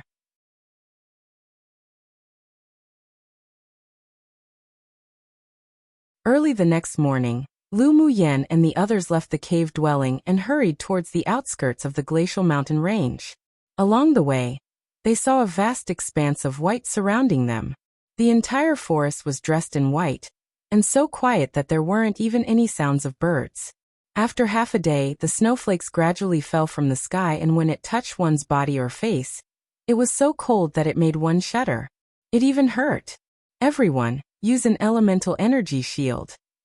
Lan Si stopped in his steps and a light green circle of light encased his entire body.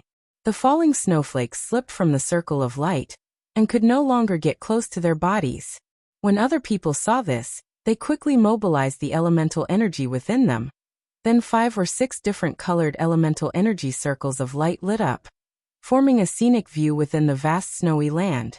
What Lu Muyen mobilized was the fire attribute elemental energy circle of light. She could comprehend all the elements of this land, but the one she was most adept in and had the deepest comprehension of was the fire elemental energy. Flakes of snow drifted down petal by petal, and before it could near her, the shield of light would melt it into droplets of water that fell to the floor. This scene also fell into the eyes of many attentive people. There were 3 instructors from the Imperial family that lead the team with Lan Si, with the main lead being a person named Yunji. He scrutinized the mountain not far away. This snow really came at the time wrong. Let's go to that mountain and find a place to rest first.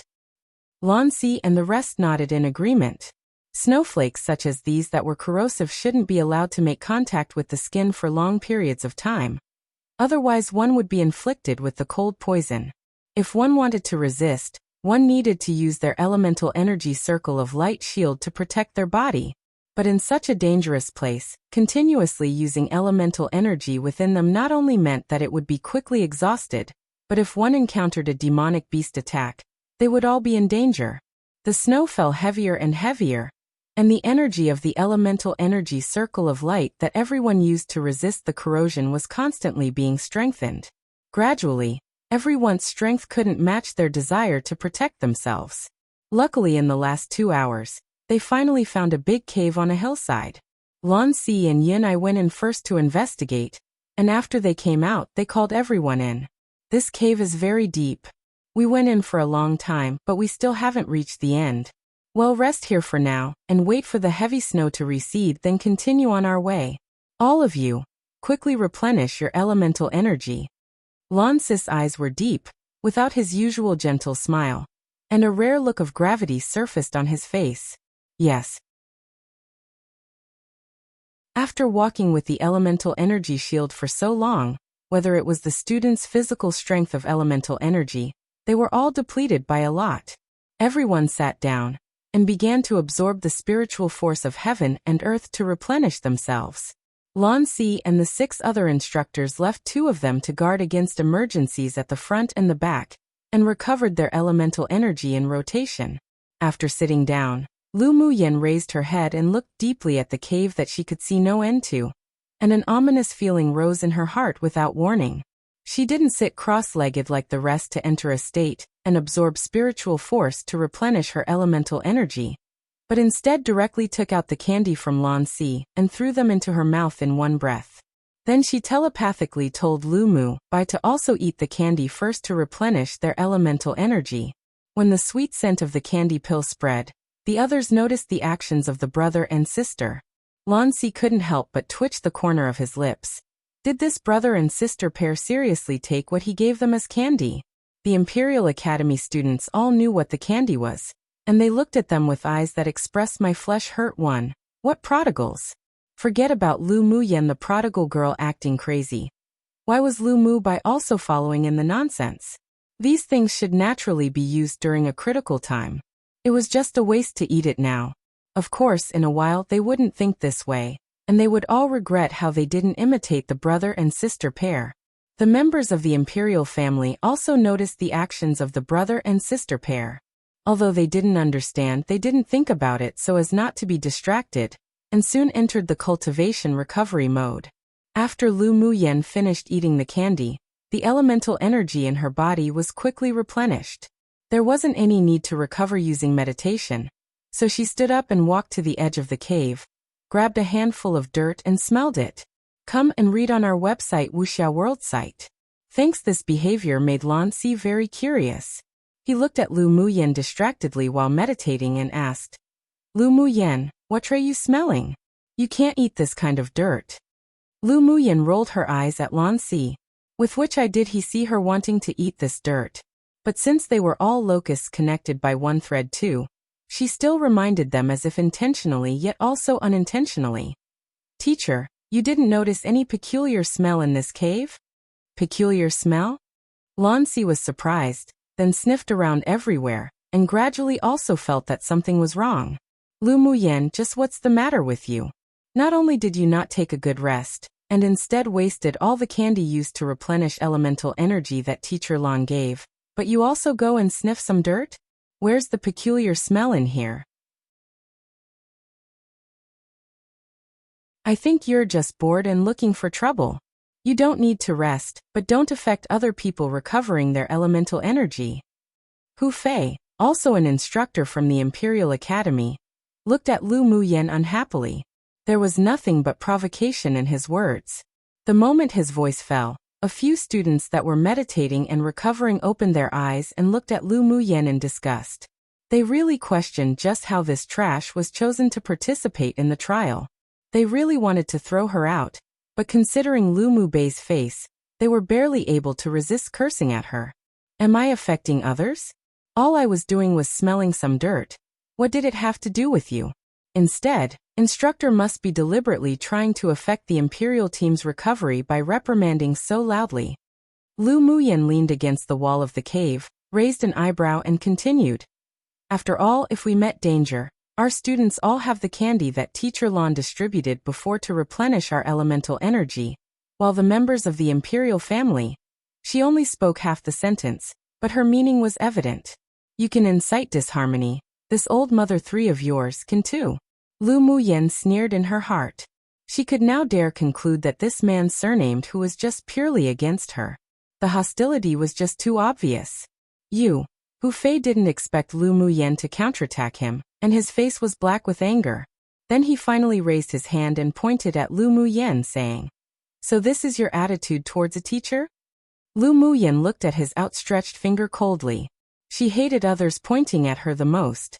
The corners of her lips rose into a careless and casual smile that carried with it a sense of ridicule. Is there any problem with my attitude towards a teacher? A teacher worthy of my respect, I naturally will respect. As for those like teacher who have bad intentions, forgive me for I don't dare to praise. Even if I'm the Imperial Academy's student, I really can't stand it anymore. After all, right now we still have to participate in the first round of the examination with the members of the Imperial family, no? Hu Fei really didn't expect Lu Muyen to argue so tediously and vexatiously. Seeing that one of the instructors from the Imperial family cast a suspicious and unhappy gaze on him, he almost collapsed from being angered. To explain wasn't a good idea, yet not to explain was also not a good idea. Enough! Is it time for a quarrel right now? Yunji was the eldest and he immediately scolded them upon seeing their quarrel intensify. Then he looked at Hu Fei with a faint dislike in his eyes. Hu Fei, why are you, as an instructor, seizing onto a little girl and not letting go? She only smelled the dirt. How could it affect the recovery of the others? In fact, you being so loud just now made it appear as if it was on purpose. Yunji didn't like Hu Fei from their first encounter. This person harbored evil intentions. That was his judgment of Hu Fei. As for his feelings towards Lu Muyen, he wasn't like the rest that looked at her with colored eyes not to mention the order that the imperial teacher gave him before coming, so he naturally was biased towards Lu Muyen. Lu Muyen glanced at Yunjin in surprise, a little curious that this person didn't actually blame her, but instead helped her. Hu Fei was so angered he almost got a crooked nose. Yunji actually humiliated him like this using his identity as one of the leaders of this team. He noted down this grudge. 1 inch case people forgot, flesh/meat, Forgot which one I used previously. Hurt figuratively means that them being so wasteful and luxurious hurts them as if they were cutting off a piece of their own meat lol. Too figuratively means they're in this together. No idea how that originated. 3 arrogant way of referring to oneself by females. For like wearing colored glasses. Means someone who is prejudiced, so in this case he didn't look at her in a prejudiced way like the others.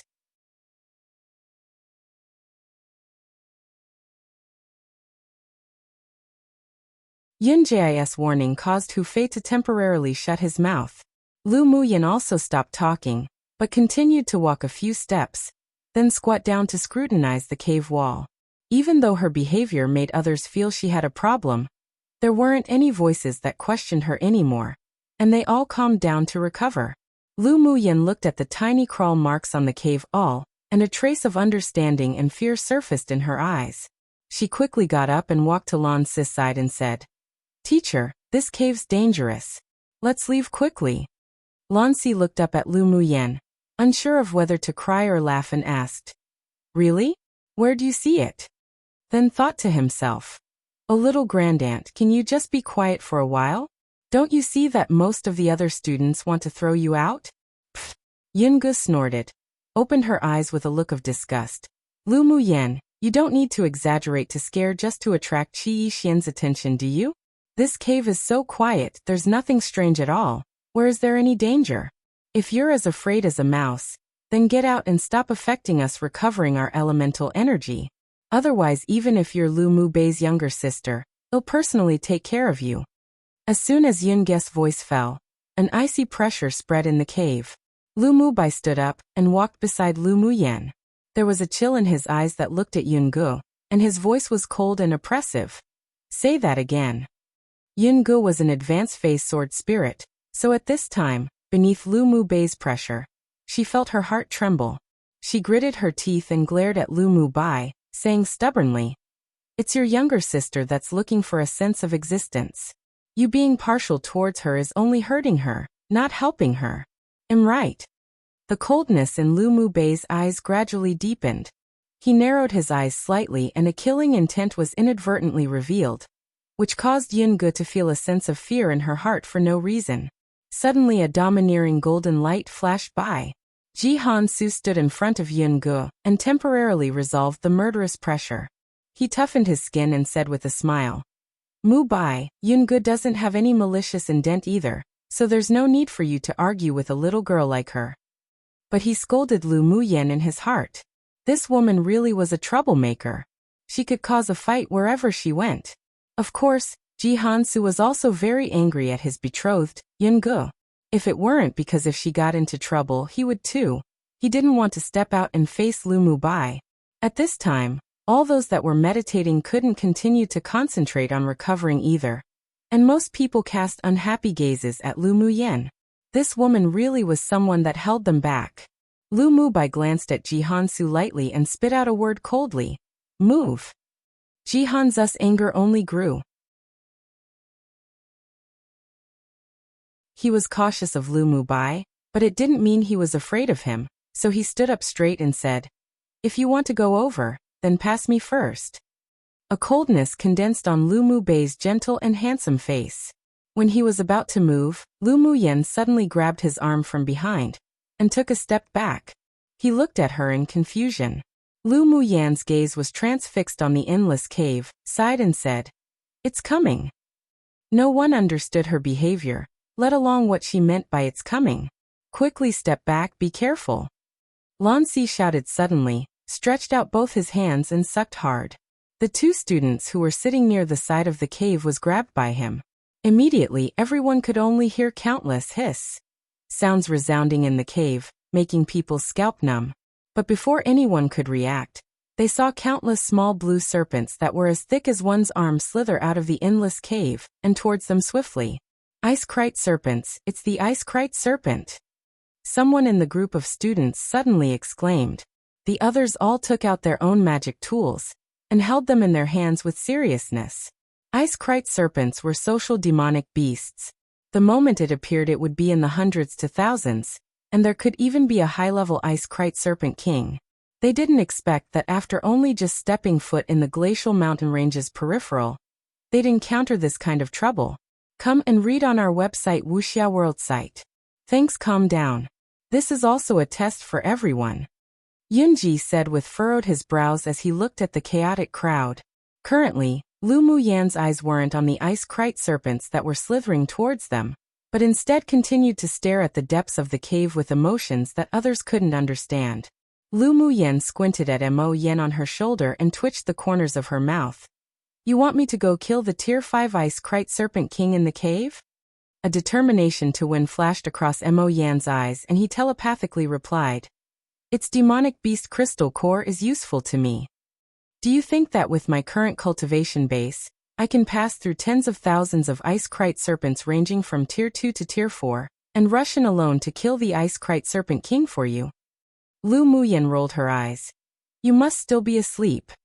Don't you have a kind of powder that can paralyze demonic beasts for a short period of time? It should be easy to deal with these little serpents, right? I'll help you after we rush in. Mo Yan's voice carried with it a sense of certainty. Lu Muyan took a breath. This damn spirit pet. Just who was the master? But towards Mo Yan's proposal, she felt a little tempted. But let these people suffer a bit before we take action. Perfect to help us share some burdens.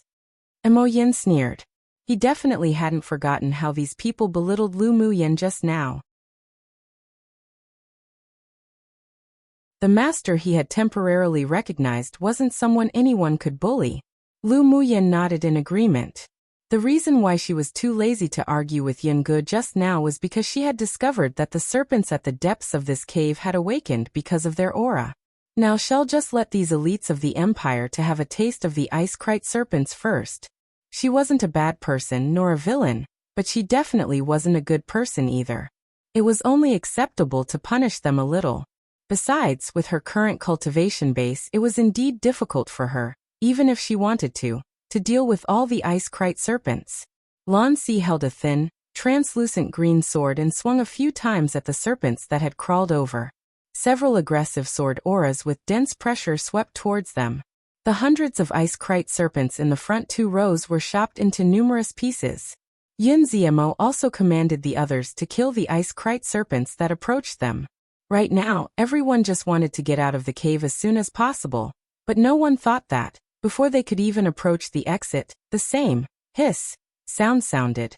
No one knew from where another group of ice kite serpents slithered out and blocked the exit completely. Lan Si waved the longsword in his hand and recalled Lu Muyan's unusual state after entering the cave.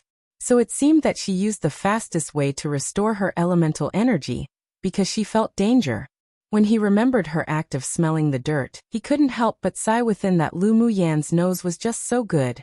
He looked around at the serpents that circled them in all directions and couldn't help but ask. Lu Muyan, what do you think we should do? Do cold food with dressing one. So now they knew to ask her for her opinion. What about when she asked them to leave the cave as soon as possible? Didn't one by one they told her to get out? Lan Si was speechless for a moment. Lu Muyan's temperament really was rather strong, but he could understand it. The moment she mentioned that something smelled weird, he felt that something was wrong in this cave too.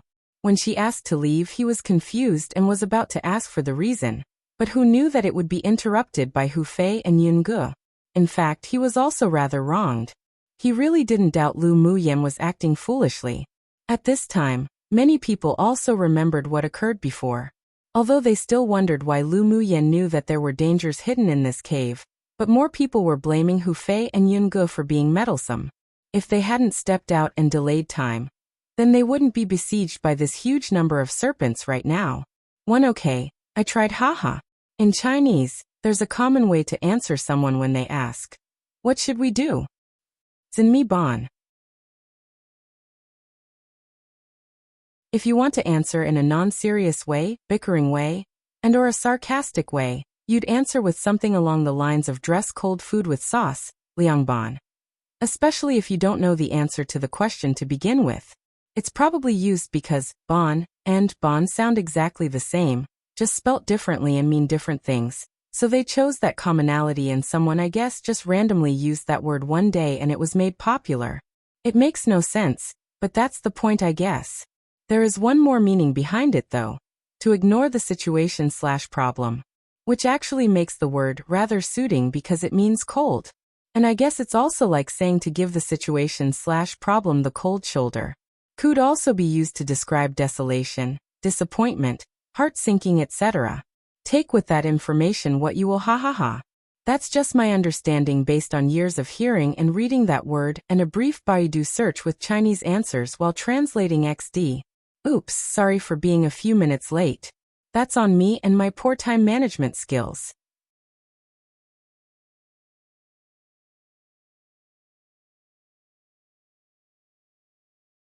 Chapter 78.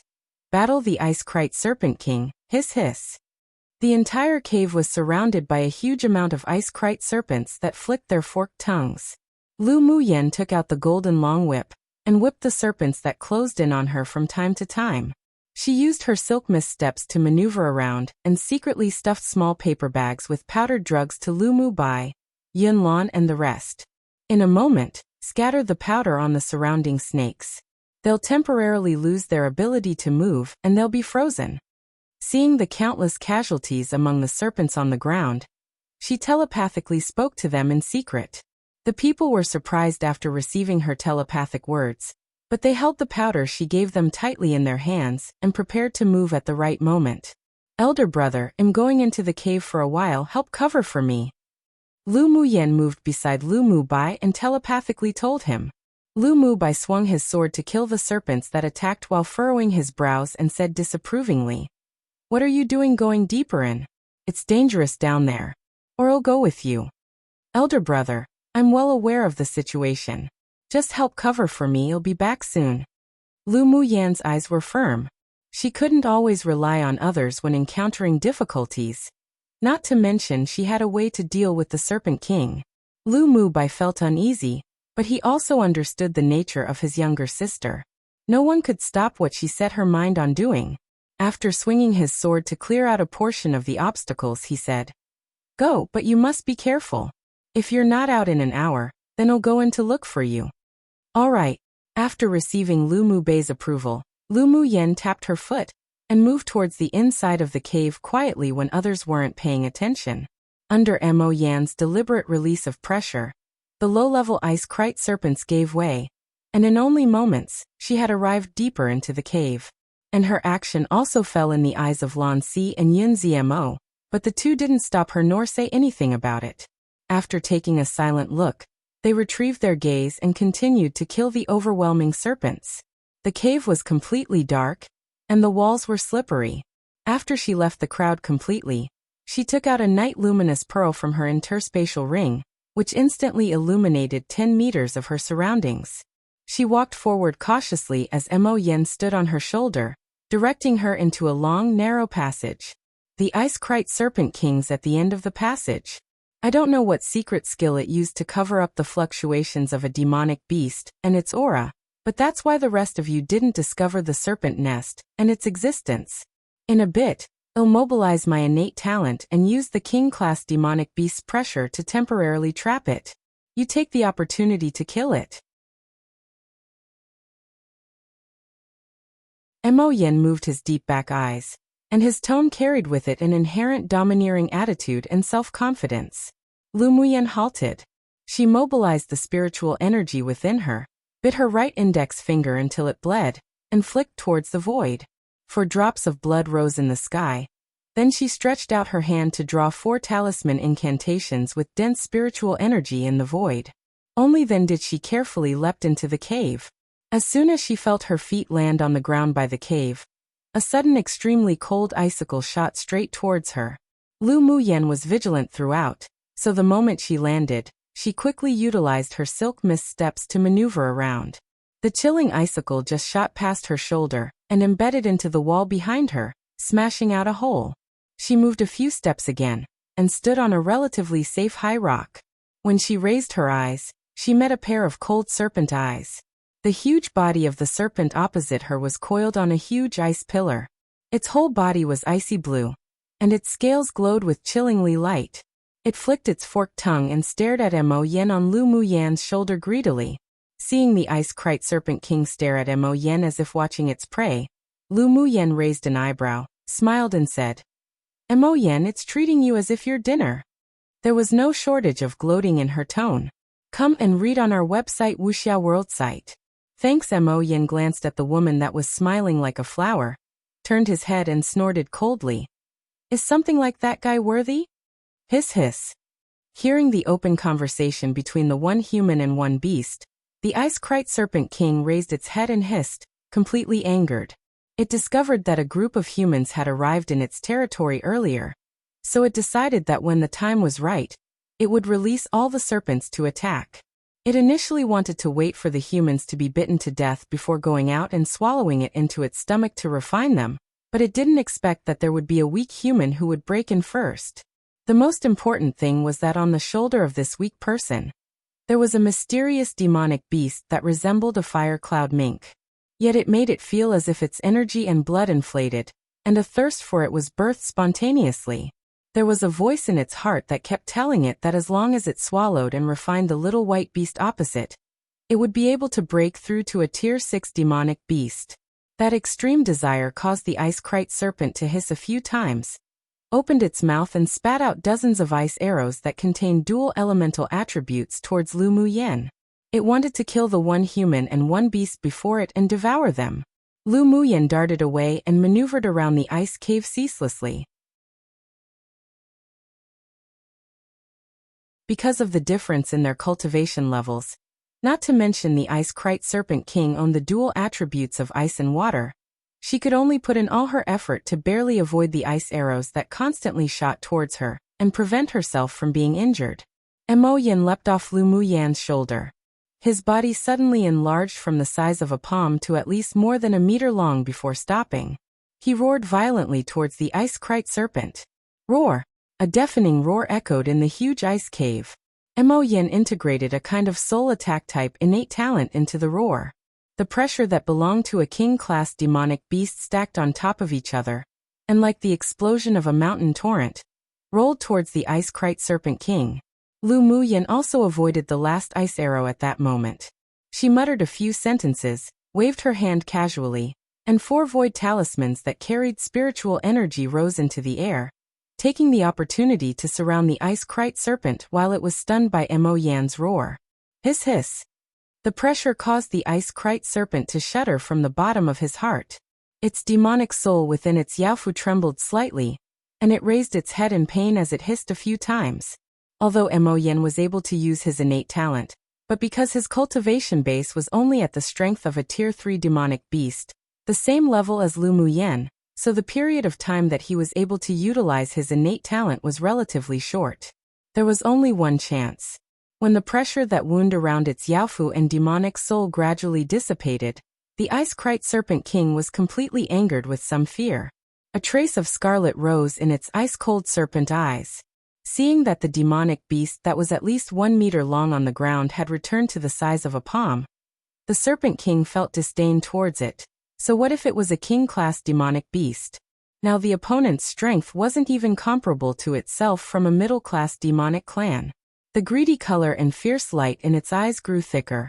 It definitely must swallow its opponent and refine its demonic core. Maybe it wouldn't only advance to a Tier 6 demonic beast, it could also be able to reach Tier 7 or Tier 8. Just thinking about it dilated its pores in excitement, extremely transparent. Lu Muyen sneered.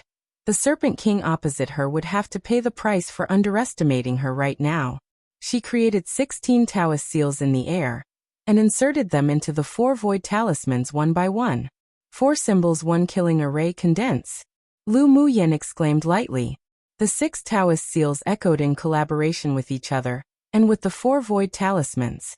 They connected to form a long, transparent ribbon talisman incantation, which perfectly wrapped around the thick body of the Ice Kite Serpent King. The Ice Kite Serpent King felt an external force restrain its body.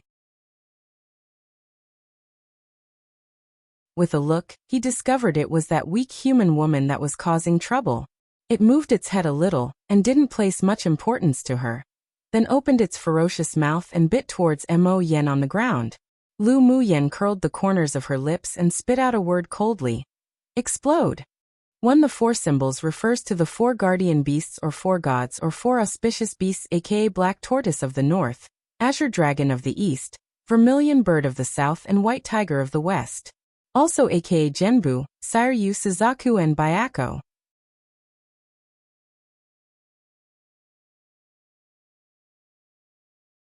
Chapter 79 Kill Explode. Lu Muyan's cold voice fell, and one of the characters on the ribbon-like talisman incantation that wound around the ice-krite serpent king leapt out, and transformed into a transparent cyan dragon with dense spiritual energy that whistled out and plunged directly into the ice-krite serpent king's heart. The huge mouth of the ice-krite serpent king halted above Mo Yan's head, and its eyes instantly turned bloodshot. Suddenly, its body limped, and it collapsed onto the ice-cold floor heavily. It curled into a ball as if it was in extreme pain. But it wasn't over. If one listened carefully, there was actually a muffled sound that resounded from within the ice-krite serpent's body, like firecrackers that had been lit. Hiss hiss. The ice-krite serpent king moved in pain, and hovered above the giant ice pillar, hitting the icicle continuously from head to tail. Its internal organs were slowly being corroded by the spiritual energy talisman dragon, which then exploded in its body. Its strong impacts and struggles made the originally stable cave be on the verge of collapse as pieces of ice and rock fell. Lu Muyan narrowed her eyes, stretched out 2 fingers and drew in the air again. A flash of white spiritual energy once again penetrated into the body of the ice-krite serpent's body. Then it finally fell heavily from the giant pillar, and hit the ground again. When the dragon talisman burrowed itself into the Yaofu of the ice-krite serpent king, and tore the serpent's demonic soul out from its body, the ice-krite serpent king's body completely stopped struggling, and it laid quietly on the ground without a single breath left in it. Lu Muyan waved her hand and the half-Cun, long one transparent talisman dragon cheerfully flew over, holding the ice-krite serpent king's demonic soul, and landed on her hand. She smiled softly, then the talisman dragon disappeared into her body, while the demonic soul was trapped within a new spiritual talisman that she drew. This is useful to you? Lu Muyan threw the transparent ball that imprisoned the ice-krite serpent king's demonic soul to Mo Yan. Mo Yan opened his mouth and swallowed the demonic soul of the ice-krite serpent. The spiritual talisman drawn by Lu Muyan was also broken in his mouth. Lu Muyan took a few steps forward and nodded with satisfaction as she looked at the intact ice-krite serpent king corpse. It would be more appropriate for this corpse to be taken back to Huaxiao to be refined into a few magic tools that shed gift to her family. Although the corpse of the flame unicorn beast was tier 6, but no one except her in the Lu clan had comprehended the fire elemental energy attribute, so the magic tools refined from the flame unicorn beast's scales weren't suitable for them. She took out a dagger from her interspatial ring, and directly inserted it into the ice-krite serpent's head.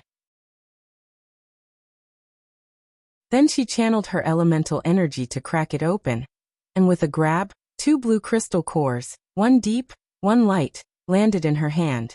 Who expected that the talent of the ice-krite serpent king wasn't that bad? It actually condensed 2 crystal cores of different attributes. Luckily, it only recently advanced to tier 5 demonic beast, otherwise we would have to use some of our trump cards to kill it today. Lu Muyan played with the crystal core in her hand, and raised an eyebrow at Mo Yan. Mo Yan didn't even glance at the corpse on the ground, and jumped directly onto Lu Muyan's shoulder. His voice was cold as usual. You still have some trump cards? He also went to watch the Academy's grand competition that Lu Muyan participated in last time. Her strength was unexpected, and her combat power was extraordinary. It truly did give him a little surprise that day. But he didn't expect that he still underestimated this woman. Today he hadn't even seen the methods that Lu Muyan used to kill the ice-krite serpent king before, even when he was at the peak of his strength. With such methods, it would even make him cautious and fearful if they weren't in a contractual relationship. But when he was already shocked by it, Lu Muyan actually told him that she still had more trump cards. It truly overthrew all that he knew. Come and read on our website Wuxia World site. Thanks Lu Muyan's neat and clean combat mode. And how her proficiency wasn't even inferior to when he was at his peak. Was this really a clan's trash? How could a great sword master cultivation base woman understand so much? Why does a 16-year-old young woman have such rich combat experience and methods? She was like a cloud of mist, and every bit that she displayed wasn't her true self, as if she was looming within layers upon layers of thin veils, making people want to explore and understand even deeper. Lu Muyin utilized her mental energy and put the entire corpse of the Ice-Krite Serpent King into her interspatial ring.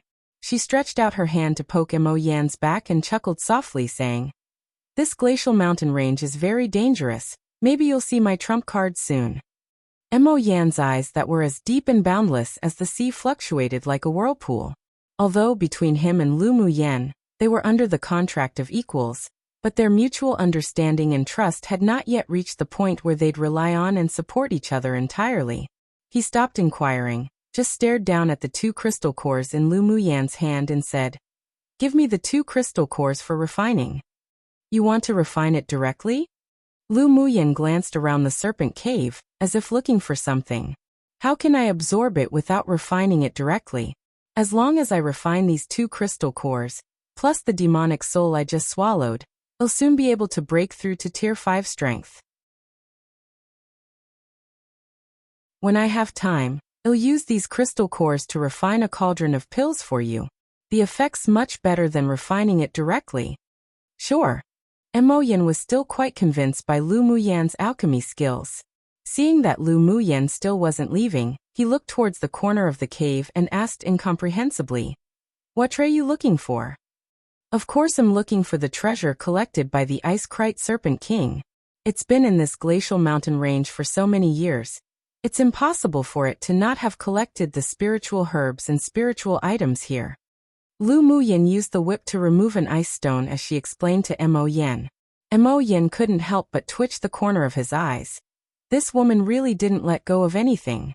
Then he said jokingly, "I'm the best at finding spiritual herbs and spiritual items." When Lu Muyin saw that there was nothing under the removed ice stone, she was a little disappointed, but then she suddenly heard Mo Yan's words and couldn't help but knock her head lightly with her knuckle. "That's right. How could I have forgotten you still have that talent?" Seeing Mo Yan lying aloofly on her shoulder, she grabbed him and tossed him out. "Don't just know how to enjoy and not do work, go find the treasure." Mo Yan turned his head and headed towards the left side of the cave in a bad mood. He had lived for so long, and no one had dared to toss him. Lu Muyin really was the first person. But he didn't dislike such actions, and even a sense of the desire to coddle someone that had never appeared before rose in his heart. He really was being infected by this black-bellied woman. A spirit devourer's sensitivity to spiritual herbs were hundreds of times stronger than Fire Cloud Mink's. He only casually sniffed around and already confirmed the location of the Ice-Krite Serpent's treasure. He stood atop an ice stone that wasn't quite large nor small and said, "The things are placed beneath this ice stone. Come get it yourself." Lu Muyan's eyes lit up and her stunning little face displayed a gleeful smile. After Mo Yan leapt onto her shoulder again, she waved her whip and smashed the ice stone in half. Sure enough, beneath the stone, she discovered a large hole. She raised the corners of her lips, plunged the whip into the hole skillfully, and with a tug, the treasures that the Ice-Krite Serpent King had prized over the years all entered her interspatial ring. However, due to the time constraints, she didn't investigate it immediately, but instead used her silk mist steps and leapt towards the entrance. After exiting the cave's entrance, she also used her elemental energy to strike down the ice mountain's loose gravel to seal the entrance. After completing all this, she swiftly headed towards the trial teams. Now that the Ice-Krite Serpent King was dead, the commands that controlled the group of serpents would also disappear. With the serpents having no leader, after her eldest brother, and the rest used the powder she gave, she believed that the battle above them would almost be over too. She had to return among them before the battle was over.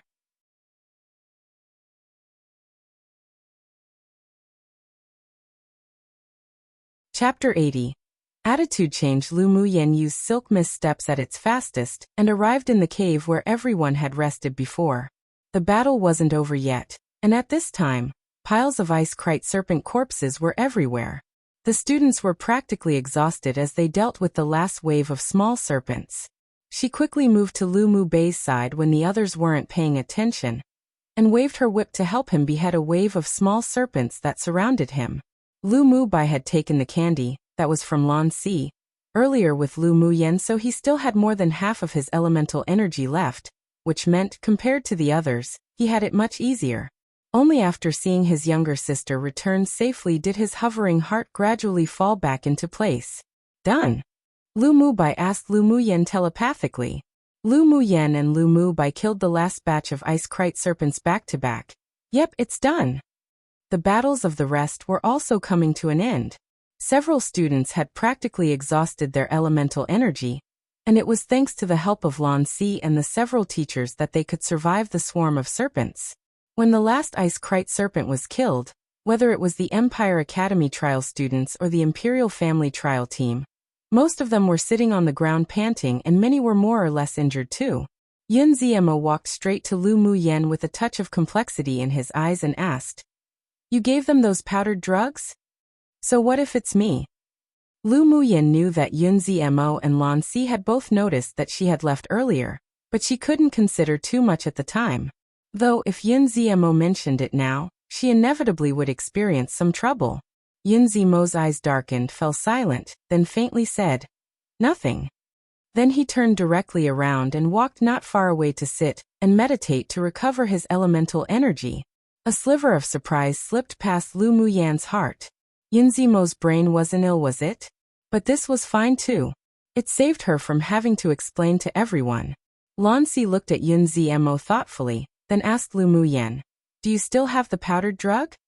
Hearing Lan Si's question, everyone in their cave cast their gazes towards Lu Muyen, and many people held complex emotions in their eyes. If it weren't for the powder that Lu Mubai and the others scattered that temporarily paralyzed those waves of Tier 3 and 4 ice kite serpents, they could still be fighting bitterly right now. Or there could have even been some casualties. The powdered drug's effect was truly strong. Putting the fact that it was useful against Tier 4 demonic beasts aside, it could even be used in group attacks. If everyone carried some on them, next time, even if they encountered a group of demonic beast attacks, they'd still have confidence in escaping. There are still some more. Lu Muyen didn't hesitate, and took out a part of the powdered drug she had in her interspatial ring, and gave it to Lan Si. Since knowing that she was coming to the glacial mountain range, she had equipped herself with a lot of sleeping powder that she refined. Now that Lan Si asked for it for the other students, she would still give him this face. What's more, in the first segment where everyone traveled together, they would experience both glory and loss as one. Lan Si nodded with a smile. "Thank you. I'll report to the principal to compensate you after returning to the Empire." "No need." Lu Muyen smiled indifferently. These powders weren't worth a lot of money, so they might as well be used to buy people's hearts. Lan Si raised his eyebrow and with a gentle smile again. "Young Miss Lu sure is generous. Then we won't be courteous." Lu Muyen rolled her eyes at him and cursed secretly. "Fox." Lan Si asked Ji Xian to redistribute the powdered drug that he obtained from Lu Muyen to everyone who participated in the trial. "Put these powdered drugs away well. There are a lot of demonic beast packs in the glacial mountain range. If you meet them again, this is also a means of saving your life." "Yes." After everyone answered. Some of them even looked at Lu Muyen apologetically. Their previous attitude towards her was too arbitrary. Then Lan Si and the several instructors picked through the piles of ice kite serpent corpses in the cave, dug out their crystal cores, and gave everyone a share. Come and read on our website Wuxia World site. Thanks. Only after taking a rest in the cave for the night, when everyone's physical strength and elemental energy returned to their peaks, did Lan Si and Yun Ji lead them on their way. Along the way, many people's attitudes towards Lu Muyen had changed a lot, and from time to time, some people would even strike up a conversation with her. "We've arrived at the periphery, let's take a break first. Once we enter here, we'll be in the world where Tier 4 demonic beasts roam. Their cultivation base is similar to yours, so be vigilant at all times."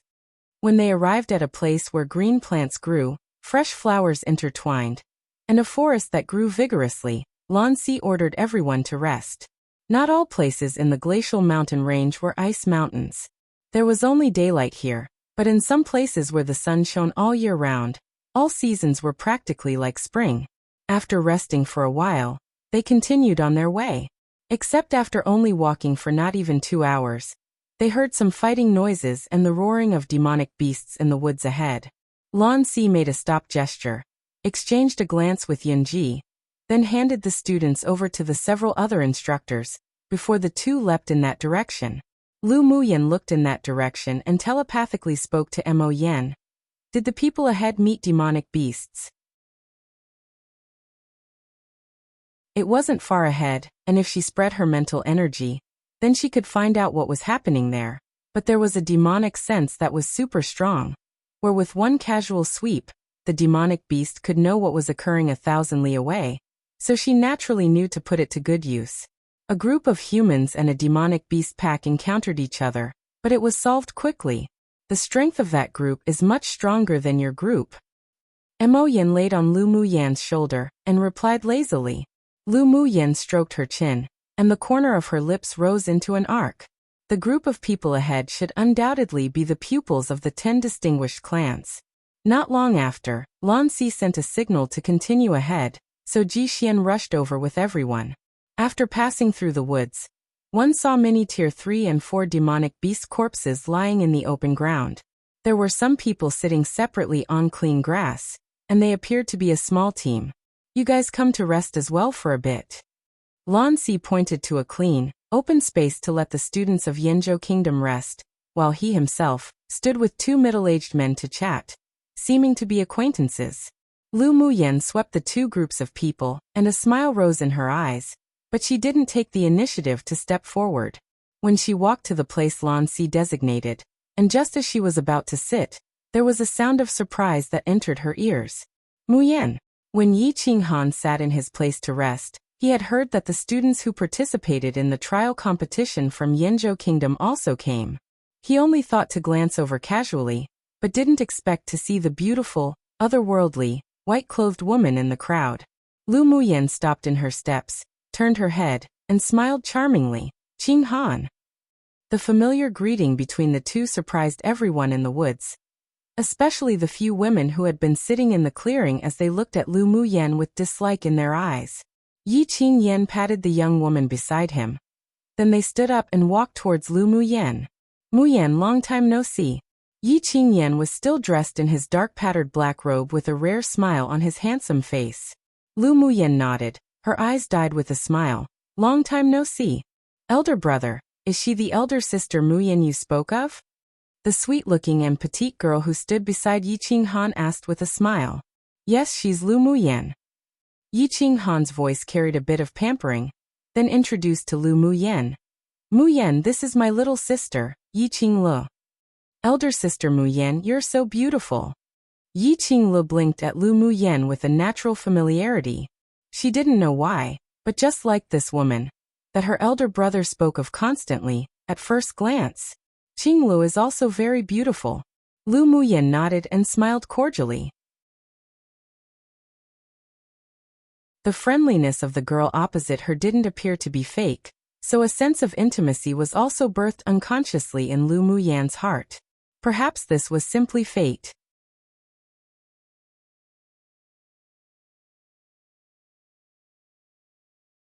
Chapter 81.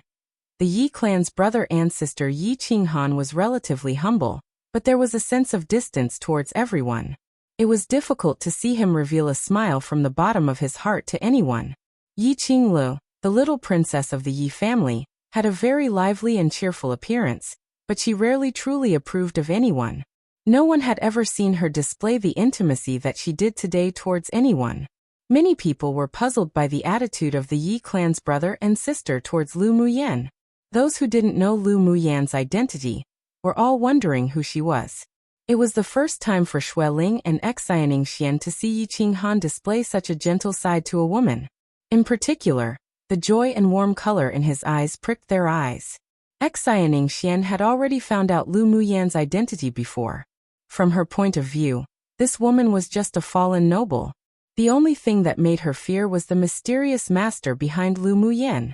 Originally, she wanted to immediately get rid of Lu Muyan, but the other party had the marrow cleansing pill.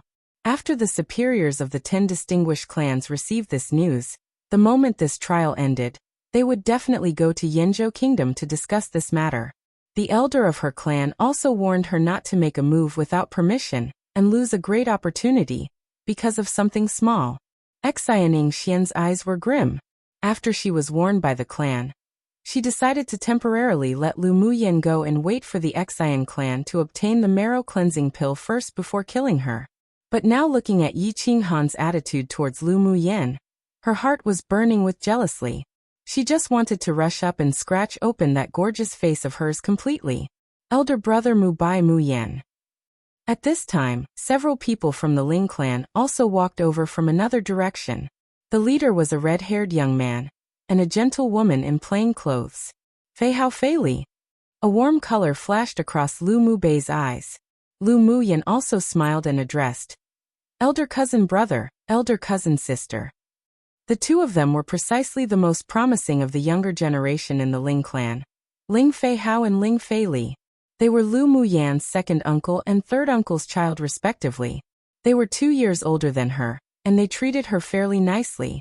Towards the rest that followed the two, Lu Muyan didn't have a strong impression. She supposed that they were the pupils of the Ling clan who just came to participate in the selection trial, and wasn't from the main bloodline.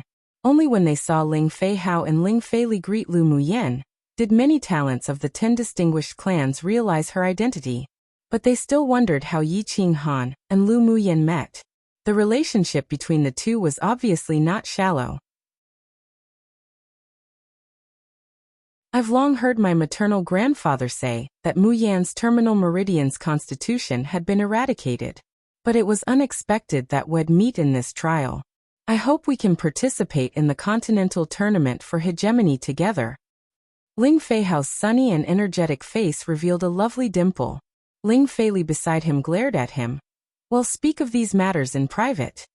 This little boy spoke regardless of occasion. Didn't he see everyone's eyes were cast on them? Let's find a place to have a conversation first. Ling Fei Hao was just too excited to see the Lu brother and sister. So now that he had calmed down, he proposed. Lu Mu Bai nodded and smiled gently at the Yi clan's brother and sister. Mu Yan, you should accompany your friends and have chat. He could see that Yi Qinghan was looking for Lu Muyan for something. Although he didn't know how they met, but as long as the other party wasn't malicious, then it was fine. Alright. I'll chat a little with Qinghan and Qinglu. Eldest brother, you guys talk first. Then Lu Mu Bai and the people from the Ling clan walked to a distant grassy area to sit and chat, while Lu Muyan's arm was wrapped around by Qing Les, and was pulled under a large tree not far away. Yi Qinghan erected an elemental energy soundproof barrier. Seeing Yi Qinghan's hesitate in speaking, Lu Muyan understood. She took Qing Les' hand to take her pulse. Let me take a look at Qing Les' body first.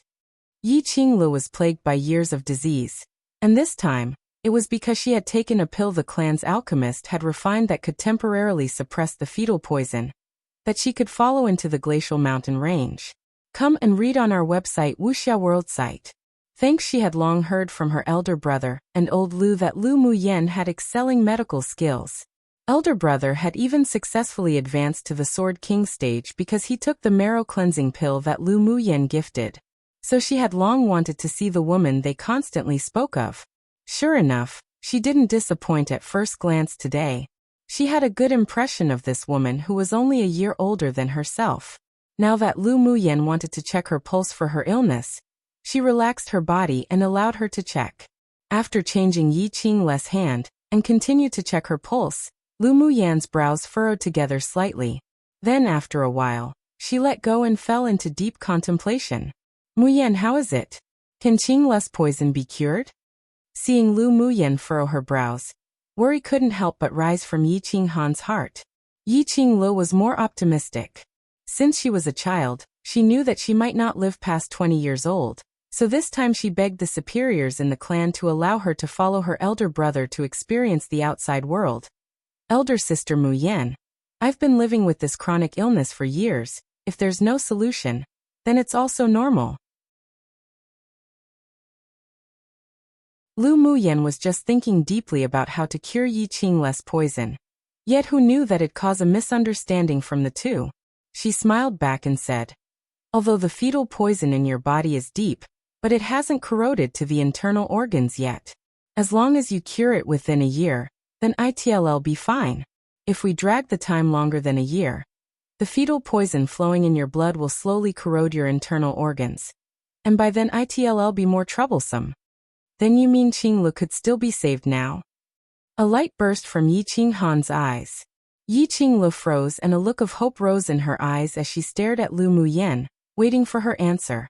Although she had a cheerful and optimistic temperament, but every time the fetal poison erupted within her, she always had the urge to commit suicide. If it weren't for her family, then she would have long been unable to continue to live. Now, if there was a way to completely eradicate the poison from within her body, then it would be the best result for her and her family. Yes, she can be saved. But because the poison had already blended with her blood, it'll be a bit troublesome to deal with. I still need to refine an antidote pill to be used together with the golden needle treatment. Lu Muyen paused, then added, "It's just that I think the treatment should be postponed until after this trial is over." Yi Qingle's fetal poison wasn't difficult to solve, it was just troublesome to handle. During the treatment, it also required her to treat Yi Qinglu with needles every day for a month. In the glacial mountain range, they would separate immediately to complete their own trials, so she couldn't be treated. No hurry. I've been like this for so many years, I don't care about waiting a little more. Yi Qinglu was happy. She didn't expect that Lu Muyen really had a way to treat the fetal poison in her body. This made her feel a sense of hope that had never risen in her heart before. Yi Qinghan also revealed some excitement in his eyes. Everything's fine as long as it can be cured. Don't worry, I can cure this poison, I promise. Lu Muyen could deeply feel the pain of having a chronic illness. Judging from Yi Qingle's fetal poison, she would have an outbreak of intolerable pain almost every 2 months. To be able to live until now and still maintain such an optimistic temperament, it meant that Yi Qinglu was extremely tough. She admired such a girl very much. Muyen, a mere thank you is an insufficient response to such a huge favor. Yi Qinghan thought for a while, and popped out this sincere sentence. Lu Muyen lowered her head and chuckled, then raised her head and looked at him jokingly. I still haven't treated Qinglu yet, your thanks is too early. I believe you. Yi Qinghan's handsome, sharp and angular face revealed unconditional trust. Since the time they went to the blazing mountain range together, an inexplicable feeling of trust grew in him towards this woman. Elder sister Muyen, I believe you too. Yi Qinglu smiled beautifully, with trust in her eyes. Lu Muyen's eyes were also dyed with a layer of deep warmth. She was very touched by this trust and was happy from the bottom of her heart. Random note. By the way, anyone reading on Novel website and giving all those 5-star reviews, if any one of you happen to be here, wow, thanks. I'm only the translator, but I guess I'm just genuinely happy to see others enjoying a novel I really love myself. And kudos for reading MTL, that's another world out there. Though I completely understand, if it were me and I really wanted to read a novel in another language I didn't understand, yeah, MTL might be the way. Anyways, made me real happy to see so many people enjoy it even though I'm just translating it. And it's not even my novel, haha.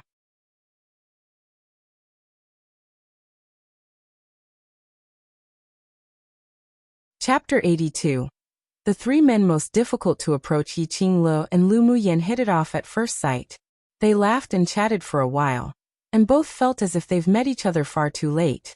When Yi Qinghan was about to separate from Lu Muyen, he suddenly leaned close to her ear and whispered, "The glacial mountain range hasn't been peaceful recently. Be careful when you complete your missions. If you meet people outside of Yanzhou Kingdom and the 10 distinguished clans, try your best to avoid them." Lu Muyen revealed confusion in her eyes, but didn't ask more, nodded and said, "All right, you two take care too." Soon, the Yi clan's brother and sister returned to the place where the people of the Yi clan who participated in the trial gathered. Lu Muyen also went to where the Ling clan's people were and sat down. "Muyen, you know the brother and sister of the Yi clan?" Ling Feihao turned his eyes then asked curiously. Lu Muyen said with a smile, "Yep, we've had some interactions before." "You can actually be so close to them, that's amazing." Ling Feihao raised a thumb up at Lu Muyen, then said in a whisper, "Those two siblings are famous for being watertight, and they keep their distance from anyone, especially Yi Qinghan. He's exceptionally difficult to befriend." There's such a thing? Lu Muyen remembered that when she first met Yi Qinghan, he definitely felt distant, but afterwards, when they went to the blazing mountain range, that sense of distance gradually faded, and they even became friends with a bit of tacit understanding. She had never felt that it was difficult to approach Yi Qinghan. Ling Feihao leaned towards Lu Muyen and said, "There are 3 people who are considered the most difficult to approach in the 10 distinguished clans. Do you know which 3? Lu Muyen cooperated with Ling Feihao in amusement. "I don't know which 3? Yi Qinghan counts as one?" She found that this elder cousin brother of hers was too lively and full of energy. "Yep, Yi Qinghan counts as one, and there's 2 other people. Look over at the group of people sitting across from us." The expressionless man sitting on the very edge, wearing a black brocade robe, is the most highly valued genius of the clan, ranked number 1 of the distinguished clans, the Shi clan's one Shifeng. Ling Feihao gestured with his mouth, indicating to the opposite direction. Lu Muyen glanced over with her peripheral vision, and found that the man named Shifeng was leaning against a big tree alone with his eyes closed, without any expression on his face. But she felt a familiar feeling from him. He's an alchemist? Lu Muyen remembered that this familiar feeling originated from the scent of medicine that exuded from him, so she turned her head and asked Ling Feihao. She was exceptionally sensitive to smell. Earlier, when she passed by the area where the Shi clan was, she smelled a light medicinal scent that was from Shifeng. Of course. The Shi clan is known for their alchemy across Tianling continent. Obviously he's an alchemist. Ling Feihao glanced towards Shifeng and there was a touch of admiration in his eyes. He's now a grade 3 alchemist. 19 years old and already a grade 3 alchemist, isn't that amazing? He's known as the first person in the eastern region to have such high levels of mastery in alchemy in many years. Many alchemists have a weird temper, so it's normal if they're hard to interact with. Lu Muyen herself had interacted with many alchemists, so she naturally knew a bit about how some alchemists didn't like to deal with people. They spent all their time indulged in alchemy. The feeling that Shifeng gave her was as such.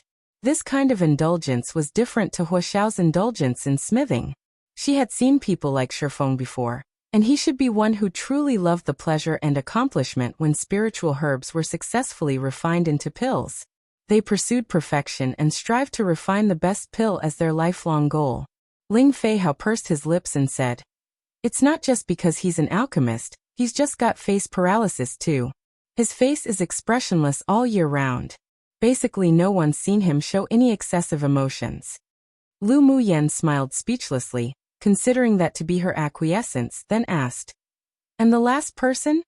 "And the last person's the man in scarlet clothes sitting not far from your teacher. His name is Mu Yi and is the young lord of the Mu clan that's ranked 3rd in the 10 distinguished clans. He's also a grade 3 smith.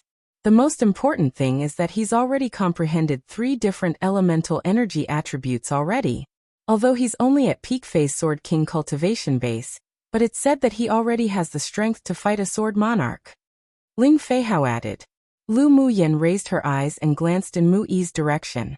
Coincidentally, their eyes met as he lifted his. The two looked at each other, then each retrieved their gazes. "That person seems to be smiling all the time. How did you judge that he's difficult to interact with?"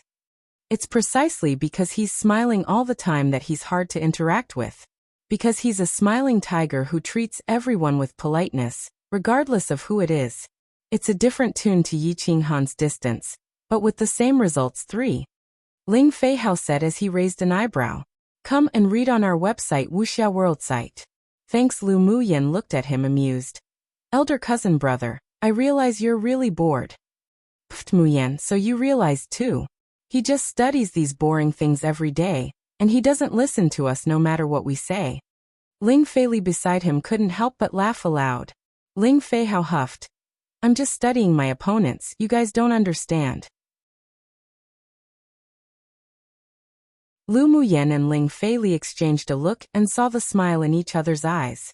However, she did obtain 2 pieces of information from Ling Feihao's short gossip, which could be considered a gain. The several people chatted about the Ling clan and the 10 distinguished clans.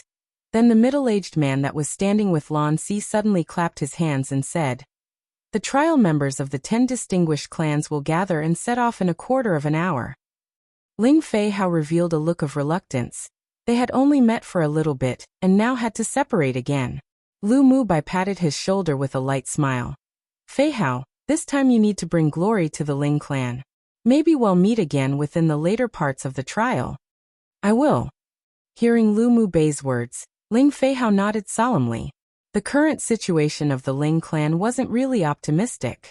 He and Ling Fei Li were the main force of the Ling clan's trial this time, and they couldn't make the Ling clan lose face. Lu Muyen thought a bit, then took out a few packets of powdered drugs from her interspatial ring, and stuffed them in their hands, saying, "These powdered drugs can deal with the demonic beasts and paralyze them for a few breaths. You can use these at critical times. This is the elemental energy replenishing pill for which can quickly replenish your elemental energy when you've depleted it." Then she handed 2 more bottles of elemental energy nourishing pills to the 2 as well. She believed that as the main targets of training in the 10 distinguished clans, they wouldn't lack pills with these types of effects. However, there's a shortage of alchemists on this continent, and pills were even scarcer. So presumably they wouldn't have a lot on them either. The people of the Ling clan all treated Lu Muyen very well, so this could be considered her returning the favor. "Wow, Muyen, you actually have so many good things." Ling Fei Hao quickly put the things away and said with big smiles, "Your master really is nice to you." Although she saw that he had misunderstood, but Lu Muyen didn't explain. "You just take good hold of it. After the trial ends, I'll go to the Ling clan to visit elder cousin brother Fei Yang." Speaking of Ling Fei Yang, the eyes of the people in the Ling clan unanimously displayed a bit of sadness. If Ling Fei Yang could also participate in the selection trial this time, they believed he definitely would be able to lead them to win a few more places for the competition. Don't be discouraged. Elder cousin brother Fei Yang will definitely get better. I believe he also hopes to see you all return successfully. Lu Muyen had confidence in curing Ling Fei Yang, but now wasn't a good time to say it. Seeing the few people a little dispirited, she squeezed her fists in encouragement. "Muyen's right. We must do our best to win glory for the Ling clan." Ling Fei Li's delicate face revealed a gentle smile, then she looked at Lu Muyen and Lu Mubai saying, "You both be careful on your journey. I heard that the trial this time isn't that simple. Take care." "You guys take care too." After separating from Ling Fei Hao and the others, Lu Muyen and Lu Mubai returned to where the students of Yanzhou Kingdom were. But before they could sit down, they saw Shifeng walk over. He stood in front of Lu Muyen, looked at her expressionlessly and asked, "You are Lu Muyen from the General's Mansion of Yanzhou Kingdom?" "One author type Feng clan here, but pretty sure it's a typo lol. Think there were at least another typo somewhere, but yeah. No wonder MTL gets even more mixed up sometimes hahaha. 2. It's a colloquial description in China, and kind of makes fun of all those cool, cold, expressionless male leads that always appear in dramas lol. In particular used to refer to men who act cool, and usually to make fun of them for pretending to act like that. 3. Pretty straightforward, but it is an idiom that translates literally to different tunes sung with equal skill aka different approaches, but equally satisfactory results. For the same as spiritual energy replenishing pill. Probably an insignificant note, but yeah haha.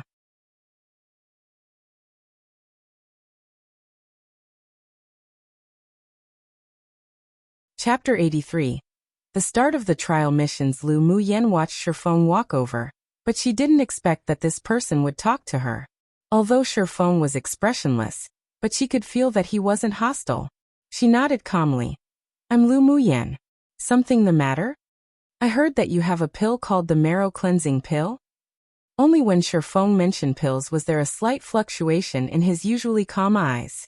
Lu Muyen's expression didn't change. "Yes, but I don't have any more now." "Do you have the pill recipe for the marrow cleansing pill? I can exchange it with you for a high-level grade 3 pill recipe." This was the first time that Shifeng ever mentioned wanting to make such a transaction with anyone. He was very excited when he heard about the efficacy of the marrow cleansing pill. The pill recipe of a pill that had such an effect, defying normalcy, was something no alchemist could refuse. He didn't know whether Lu Muyen would agree to his proposal or not, but he wanted to give it a try regardless. I don't. The pill recipe of the marrow cleansing pill is in my master's hands. Lu Muyen shrugged and expressed helplessness. Recently, many people desired her marrow cleansing pill, but Shifeng seemed to only be interested in the pill recipe. If it were someone else, they might be tempted by the deal he proposed. After all, it wouldn't be a disadvantage to exchange a grade 2 pill recipe for a grade 3 high-level pill recipe. But in her head, there existed unique pill recipes that don't even exist on this continent, so how could she be tempted by Shifeng's grade 3 pill recipe? Shifeng appeared to have expected it, but he was still a little bit disappointed. He fell silent for a while, then said to Lu Muyen with a calm expression, "If you want to trade in the future, you can come to the Shi clan to find me." "All right." Lu Muyen didn't refuse either. "Then excuse me," Shifeng said politely before turning to leave. Lu Muyen quickly withdrew her gaze that was on him. This person sure was quite polite. After Shifeng left, she found an empty space and sat down, ignoring the gazes that were cast on her from all directions. She calmly took out a soft and delicious pastry from her interspatial ring to eat. A quarter of an hour later, the trial teams of the 10 distinguished clans quickly gathered and hurried to the boundary between the outer ring and the periphery of the glacial mountain range. Only the people of Yanzhou Kingdom who participated in the trial, and the demonic beast corpses scattered around remained. Lan Si also returned to the team. He nipped a piece of tea pastry from Lu Muyen and sent it to his moth, then said with a smile, "Lu Muyen, you made these yourself?" "Yeah, it's made with spiritual tea." Lu Muyen didn't know from where Lan Si could tell that the pastries were made by herself, but she didn't conceal it either. "It tastes pretty good." Lan Si took another piece and swallowed it. Lu Muyen guessed that he still had something to say, so she didn't respond, and just smiled faintly. "Aren't you going to break through? It's dangerous after we enter the boundary between the outer ring and the inner ring." Lan Si slowly took out a handkerchief and wiped the corners of his mouth and hands, then tossed it away casually. The handkerchief vanished with the wind without a trace. Lu Muyen pursed her lips. "Maybe during our next rest." The spiritual energy had already reached its peak within her, and her cultivation base had already reached a bottleneck. It was only because it was inconvenient to immediately advance in the glacial mountain range. That's why she had been suppressing her cultivation base. Since Lan Si reminded her so kindly, then she had nothing to hide either. The corners of Lan Si's lips raised, and he didn't say any more. Only after resting for almost 2 hours, and after feeling that the distance between them and the team ahead had lengthened, did he tell everyone to rise and keep going. While on the way, Lu Muyen saw that Yunlan wanted to talk to her, but was hesitating, so she said first, "Elder cousin brother has something to tell me?" "It's nothing big, I just wanted to ask, you're very familiar with Yi Qing Han?" "Yeah, we can be considered friends." Lu Muyen nodded with a smile. Yunlan fell silent for a while then said, "Then Muyen, can you help me arrange a battle hymn to exchange pointers?" "Elder cousin brother, why do you insist on exchanging pointers with Yi Qing Han?" Lu Muyen had always been curious as to why Yunlan wanted to chase after Yi Qing Han so persistently. Come and read on our website Wuxia World site. Thanks, his skill attributes are the same as mine. Every time I finish fighting with him, I'll always have some comprehensions. It just so happens that my current sword skill is at a bottleneck. Yunlan explained. He wasn't that familiar with Yi Qing Han, and it was only accidental that they fought twice before. If he went to arrange a battle with Yi Qing Han, he feared that he would misunderstand, so he wanted to ask Lu Muyen for help. Lu Muyen smiled in understanding now and said, "So it's like that. Then after the trial, I'll help you ask him." Either way, after the trial's over, she needed to go to the Yi clan for a month, so it was fine to take an extra person. Yi Qing Han presumably wouldn't reject either. All right, then I'll trouble Muyen. Along the way, they encountered countless attacks from demonic beasts, and even a few tier 4 demonic beasts that lead groups, but they were all avoided. Of course, the effect of Lu Muyen's powdered drug took half the credit. They hurried on with their journey while killing demonic beasts, and 7 days passed. The group of talents arrived at the border between the forest and icy mountains. Lan Si and the other instructors took them to a place at the foot of the icy mountains. There sat a wooden hut, and after entering, a warm current spread towards them. In the middle of the wooden hut, there was a stove, and above the stove rose wisps of steam. There was also a kettle atop of it, and a white-haired old man sat before it. Yin Song, you're all here. Take a seat. Yin Song raised his eyes and nodded to everyone. Lan Si and the few instructors sat down. Then the students all found a random spot to sit. Lu girl, I heard that you have quite good tea-making skills. Come and make a pot. Lu Muyan lowered her eyes, pulled Lu Mu Bai together to sit beside Yin Song, then said, yes. Yin Song smiled, took out a box of spiritual tea from his interspatial ring, and handed it to Lu Muyan. Lu Muyan took the spiritual tea, and as soon as she opened the lid, a rich and fragrant smell wafted to her nose. She took a few spoonsful out and started to brew tea. As expected from the imperial teacher of Yanzhou Kingdom, the quality of the spiritual tea was much better than the quality of the tea she obtained from shopkeeper Lu. Lu Muyan's actions that were like moving clouds and flowing water were very pleasing to the eye. Then she listened to Yin Song's order and poured everyone a cup. Yin Song's value of Lu Muyan and his different attitude towards her made most of the other students astounded, and they all reassessed Lu Muyan in their hearts. Yin Song took a sip from his teacup and his eyes revealed some satisfaction, then said rather slowly towards everyone, starting today, your trial truly begins. Your first mission. Within 5 days, each of you must go out and kill at least 10 Tier 5 demonic beasts and come back. You can team up to complete the mission, or you can snatch it from other people, but you aren't allowed to kill each other. After 5 days, come here to meet us. If you don't reach the number, you will be eliminated automatically. Then a small team from the Imperial family will escort the eliminated people back to the Imperial capital. Yes, Imperial teacher.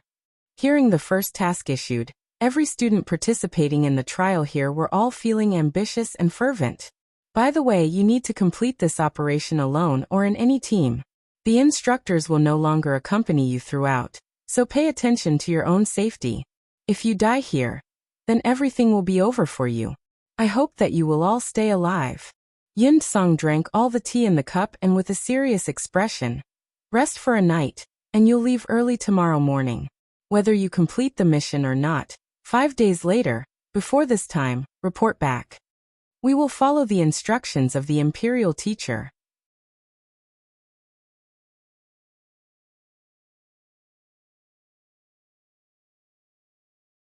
Chapter 84.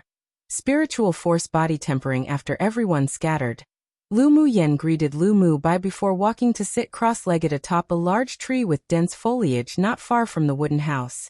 She closed her eyes and the spiritual energy within her body performed a few macrocosmic orbits, placing her whole body and mind in a free and empty state. One night was enough for her to advance. Streams of spiritual force came from all directions and quickly entered her body. A faint green force encircled her dantian, full of vitality. Above her head in the sky, clusters of spiritual clouds gathered, and lightning bolts descended from the spiritual clouds, striking each of Lu Muyan's meridians. The spiritual force continuously tempered her body. Dazzling lights like colored glaze shone down on her through the dense leaves, making the gorgeous, white-clothed young girl appear as if a stunning celestial that had descended, rippling in light and enigmatic as if behind a layer of mist. And this sight naturally stirred everyone who was resting within the wooden hut.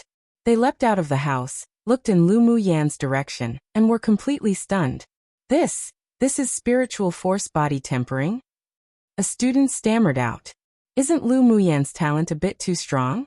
She's only advancing but can actually attract spiritual force body tempering. Isn't it that only the legendary constitution can cause such an anomalous phenomenon of heaven and earth? A member of the imperial family said in disbelief. She doesn't have a special or rare constitution, but it's said that people with the terminal meridian's constitution are actually extremely talented and heaven-defying. It's just that it's been stopped by their terminal meridians. So after eradicating the terminal meridian's constitution, her talents and aptitudes are gradually revealed. This truly is the so-called interdependence of blessings and misfortunes.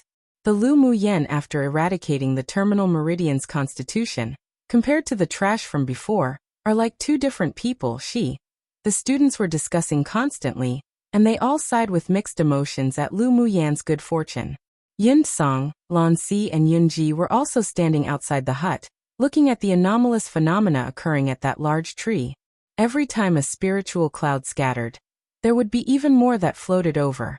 It was as if the white-clothed woman shrouded in a colorful glaze had a dantian that was a bottomless pit, incessantly absorbing the spiritual force of heaven and earth. Its speed was truly breathtaking. Imperial teacher, Lu Mu Yen really doesn't have the heavenly spiritual body? Yun Ji looked at Yun Song in confusion, asking. He had never seen anyone who could attract the spiritual force body tempering anomalous phenomenon when they were advancing.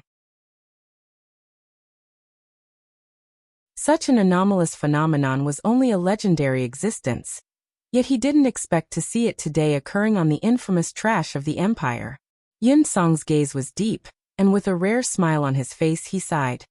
She does indeed not have the heavenly spiritual body, but she has excelling talent that is no less than a heavenly spiritual body. The future of this girl is immeasurable. Then, Yun Song looked at Lan Si with a serious expression and ordered. No accident can occur to Lu Mu Yen during this trial. Whether it was the master behind Lu Mu Yen, or the excelling cultivation and alchemy talents that she displayed, it all decided that she would be an extraordinary person in the future. The empire could not lose such a talent. I will protect her secretly. Lan Si nodded. But all the missions in the trial need to be completed by herself, so I will not take action until a life or death moment. That is only of course. If she can't even pass such a trial, then it would be a waste of her good aptitude. A sharp glint flashed in Yun Song's eyes. I just have a feeling that she can win a trial quota this time. I hope so. The gaze that Lan Si cast towards Lu Mu Yen revealed a hint of extreme interest. After a few hours, Lu Mu Yan's spiritual energy soared. She opened her tightly shut eyes and formed a few hand seals before her. The few spiritual clouds that remained in the sky were absorbed by her, and the layer of thin film that blocked her advancement in her dantian was broken by the flooding of elemental energy. Wang! A huge amount of spiritual energy poured into her dantian, and the light green mist expanded in size. Only after performing a few cosmic orbits in her body was Lu Mu Yan's advancement complete. Feeling the abundant and deep spiritual energy within her, a confident smile rose on her lips. Come and read on our website Wuxia World site. Thanks. Although she was only at a sword spirit cultivation base, but the spiritual energy in her body wasn't inferior to that of an initial phase Sword King Sword Master. Now she had another layer of guarantee for the upcoming trial mission. Then Lu Mu Yen finished and glanced in the direction of the wooden hut with furrowed brows. There, countless pairs of eyes were staring at her, transfixed, making her feel very helpless. After eradicating her terminal meridian's constitution, her potential talent was even better than those pampered children with special constitutions. And because of her unique flesh-refining manual, every time she advanced, she would attract the anomalous phenomena of heaven and earth where spiritual clouds would send lightning to temper her body. She suddenly felt a headache, because the scene of her advancement was too big. She didn't like being watched and liked to cause trouble even less. But as long as she could refine the foundation establishment pill and take it, after successfully establishing her foundation, she could create a site where it would conceal and isolate the anomalous phenomena of heaven and earth during advancement from the outside world. She ignored the gazes of those people. Right now, she was bound to be questioned if she walked over, so she continued to sit on the tree and close her eyes to rest. It wasn't until when the time came for the mission to start did Lu Mu Yen jump off the branch and leave with Lu Mu Bai and the rest. After separating from the other trial students, Yun Lan took out a beast skin map and carefully checked it. Alan, you actually have a map of the outer ring and inner ring of the glacial mountain range. Xiao Ziong looked at the beast skin map and said in surprise. Yun Lan looked at the beast skin map carefully, then explained. This is from my master. After hearing that it was given by Yinlan's master, Xiaoziang said excitedly with a smile. Then are there marked locations for the Tier 5 demonic beasts we need to find? Yinlan's master was Hatsword's sovereign expert of the empire that was currently in closed-door cultivation, and also Yanzhou Kingdom's strongest sword master. It was also because of his support that Yanzhou Kingdom wasn't completely reduced to the ranks of a small country. Yep, there are rough coordinates. Yinlan said to them after confirming a few points on the map. There's a Tier 5 ice ape to the east of the mountain, and it's also the closest place to us. Let's go there for the mission first. Alright. Their little team consisted of Yinlan, Yunjin, Xiaoziang, Yinluo, Qi Yixian and the two siblings of the Lu clan. Their strengths were relatively prominent among the trial teams. With Yinlan's map, the efficiency would be improved a lot, so it wouldn't be difficult for them to complete the missions. It saved time and trouble. 5 days was enough. Elder cousin brother, are there marked locations of spiritual herbs? Lu Muyan asked in a whisper when she walked beside Yinlan. Yinlan nodded. Yes, but not complete. There's only markings for spiritual herbs that are being protected by demonic beasts. Can I take a look? Lu Muyan's eyes lit up like stars. A spiritual herb like the deep orchid would definitely be guarded by a demonic beast. Yinlan smiled, took out the beast skin map from his chest area 1, and handed it to Lu Muyan. Then he pointed to a few places where only one word was written, saying, "These are the places. There's the word orchid too here. Does it represent the deep orchid?" Lu Muyan stared at the place marked on the map with the word orchid as her heart skipped a beat. Yes, the deep orchid can only be found in the glacial mountain range. It's extremely rare and precious. According to my master's notes, the demonic beast guarding it is a peak phase Tier 5 Cold Mist Jiao 3. It's also the king of the northwest area. Yinlan was very familiar with the things marked on the map. His master had explained it all to him one by one before coming. Lu Muyan pointed to a few other markings and asked at random, but she noted down the deep orchid's direction and location in her heart. One probably an unnecessary explanation, but you know how in ancient China, people wore robe-like clothes? Love them BTW, they're so pretty. Anyways, obviously you wrap one side of the robe over the other side to wear it, so there's a slit there to put things. Often in Chinese dramas, you'd see them take things out from their chest area. Women are often seen taking things out from their sleeves. 2. The actual character is from, which is deep orchid. 3. Okay, based on my many years of reading Chinese novels, the word used here to describe the animal means a being that is more than a snake but less than a dragon. I did a brief Google and Baidu search, and it came up with amongst some other answers which is translated as a flood dragon. Are thought to be beings that are related to water only. Can eventually evolve to become a true dragon, however. There's no real English translation except dragon, but it's not quite. So I'm leaving it as it is, haha.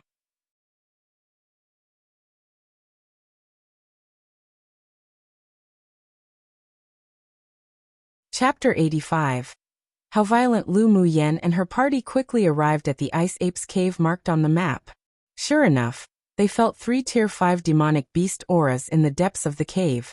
Outside the cave, groups of low-level ice apes were walking back and forth. Yinlan made a gesture to the others with his hands, took out a long sword, then cut through the air. The others also took out their spirit treasures one by one to sweep through the low-level ice apes outside. And in only a short while, they made their way deep into the cave. Roar! Their fight also attracted the attention of the 3 ice ape kings deep in the cave that rushed out, beating their chests. Lu Muyan looked at one of the ice ape kings that was more than 3 meters high, and fighting spirit rose in her eyes. After the spiritual force body tempering and advancing to a sword spirit, her bodhi's toughness also rose a level, and the flesh refining technique rose a layer too. This initial phase Tier 5 demonic beast was the perfect opponent for to practice against right now. Leave that shortest one to me, Lu Muyan said as she rolled her fists. Xiaoziang rolled his eyes at her and said, "That's a Tier 5 demonic beast. Even if you did advance to sword spirit, you don't need to be so wild and arrogant, right?" Lu Muyan glanced at him lightly. "It's not like I'm an idiot like you." After speaking, she didn't wait for anyone else to say anything. and with a flash, she just raised her fist and charged over. She leapt up and with bare hands, directly greeting the ice ape that charged towards her. Boom boom. The two collided. The ice ape stumbled back a few steps, while Lu Mu Yen was directly slammed into the wall opposite, shaking down a lot of rubble. However, her face not only didn't have the slightest discoloration, but instead, her fighting spirit grew more and more intense. Her exquisite and gorgeous face was dyed with a layer of faint red. Then with a leap, she once again in midair, punched towards the ice ape. The ice ape king had already developed intelligence, so it was completely angered by such provocation from a human that was one stage lower than itself. It beat its chest and roared a few times, then similarly clenched its hands to greet that tender fist. Bang! The two fists met, but neither side was jolted back this time. They continued to fight using the most primitive physical combat method, throwing punches at each other one by one. Is Lu Mu Yen still a woman? Xiao Ziong watched that petite and delicate woman collide and bombard that tall, thick ice ape, completely stupefied. And yet she wasn't at a disadvantage at all. The traces of wildness, arrogance, and that domineering manner she revealed completely startled him. Yin Jin couldn't help but twitch the corners of his mouth. He stood beside Xiao Ziong with folded arms as his eyes revealed some interest. How violent! But I like it. Xiao Ziong held his forehead. Were there still any normal people around? He glanced around. Yun Lan and Yun Luo were practicing against one. Lu Mu Bai faced another alone. Qi Xian was cleaning up the few low-level ice apes that they had missed, and Lu Mu Yen was just currently fighting gleefully. He couldn't help but poke Yun Jin's arm and said, "Is it really fine for us to just stand here and watch the fight? What's wrong with that? Those who have the abilities do more work. Just let them fight first." Their hands were itching for a long time. Yun Jin raised an eyebrow indifferently. "Even if we want to intervene, there's nowhere to be of use right now, so just watch." Xiao Ziong also realized that Yun Jin's words were reasonable, so he shrugged and continued to watch the battle. From time to time, he would even nitpick Lu Mu Yan's fight, but he couldn't help but feel admiration towards her rise within him. Come and read on our website Wuxia World site. Thanks, the fight developed into a completely one-sided battle. Lu Mu Bai easily beheaded the Ice Ape King he battled, while Yun Lan and Yun Luo also killed the other Ice Ape without using their full strength. Seeing that the other people's battles were already over, Lu Mu Yen didn't delay any more time either. She took 2 steps back, moved her fingers, and one immediately saw thin red threads of elemental energy condensation reveal itself from the ice ape's thin fur, displayed in an octagonal shape. This was the fire elemental energy array that she quietly buried on the ice ape's body, every time her body physically clashed with the ice ape's. If she wanted to kill her opponent with her physical strength alone, she still couldn't do it for the time being. Of course, if she could do another spiritual force body tempering, then she could do it. Lu Mu Yen murmured a few phrases and activated the fire elemental energy in the array. The octagonal-shaped red threads began to move quickly and gradually tightened. A moment later, the red thread firmly bound the limbs of the ice ape, trapping it in place for the time being. At the same time, the eye of the array lit up brightly in red, transforming into streams of light that shot out directly towards the center of the ice ape's eyebrows. The ice ape wailed. Then its huge body fell heavily to the ground, without a single breath remaining. The few people that were originally merely standing, watching her fight, were now all stunned. When did she arrange this trick? They didn't notice it at all. They only knew the constant bombardment of bodies between her and the ice ape, but they didn't expect that she had long planted a second means to win. Mu Yen, what was the matter with that trick you just used? Elemental energy condensation is really this powerful? Yun Jin watched Lu Mu Yan's battle from start to finish, but didn't notice that she used elemental energy condensation. The elemental energy condensation of a sword skill was what made the Yi clan famous, but it didn't have such potent, silent, and obscure powers. Lu Mu Yan collected her spoils, and didn't conceal either. This is an array formed by elemental energy condensation. Those thin red threads had long destroyed the meridians in the limbs of that ice ape. When I decide to kill it, it can also play a restraining role. She was most famous in the spirit world not for her alchemy skills, but for her arrays. She had thoroughly researched all types of arrays and were highly adept in them. If her strength allowed her, she could even personally arrange a few ancient great arrays. Even if a sword sovereign expert entered, she could promise that they wouldn't be able to exit. Although at the cultivation base of a great sword master, she could condense the elemental energy within their body, but it wasn't that powerful. However, after entering the sword spirit stage, she could use many different skills. An elemental energy array could also be quietly assembled, making one hard to defend against it. It made fights a lot easier. Except she was currently cultivating the cultivation skills of the immortal cultivation world. So advancing in the levels of a sword master just couldn't allow her to use certain talents. Only when she established her foundation, formed a core, formed a nascent soul and so forth, like in her previous life, could she exhibit her strengths. Aren't arrays only able to be arranged with array flags and array tools? Yunluo asked in surprise. Most arrays do require array flags and array tools, but they can also be constructed with elemental energy. But not everyone can use elemental energy to build an array. Lu Muyan stretched out her hand and a red, octagonal elemental energy array was easily constructed by her. She continued. Building an array with elemental energy not only requires one to do 3 things at once, but also requires the talent to enter a free and empty state at any time, and make a sketch of the array in their heart. The heart array was a secret manual that had long been lost in the ancient times. She only knew it because she accidentally discovered it in an ancient cultivator's cave. In the immortal cultivation world, there wouldn't be more than 10 people that could use spiritual energy to build an array. In a place like Tianling continent where everything was lacking, it was probably even more impossible to find a second person who could use the heart array. After listening to Lu Muyan's explanation, Yunluo and the rest were all speechless. In the end, wasn't it that it required talent to be able to do it? They sure didn't have the ability to achieve a free and empty state of mind at any time, nor do 3 things at once. Lu Muyan was just specifically attacking them now. It only took a few months for her to advance from an advanced phase sword novice to a sword spirit. This sort of speed really made them, who were the so-called geniuses, yet used more than a decade, feel ashamed.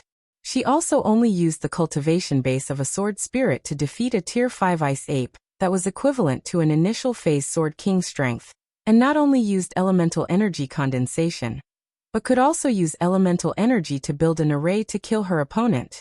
These methods had never been heard of before. She slowly revealed to them the edges of her talents, but every time they thought that her strength and the means she displayed had already exceeded their imagination, she could attack them again with reality.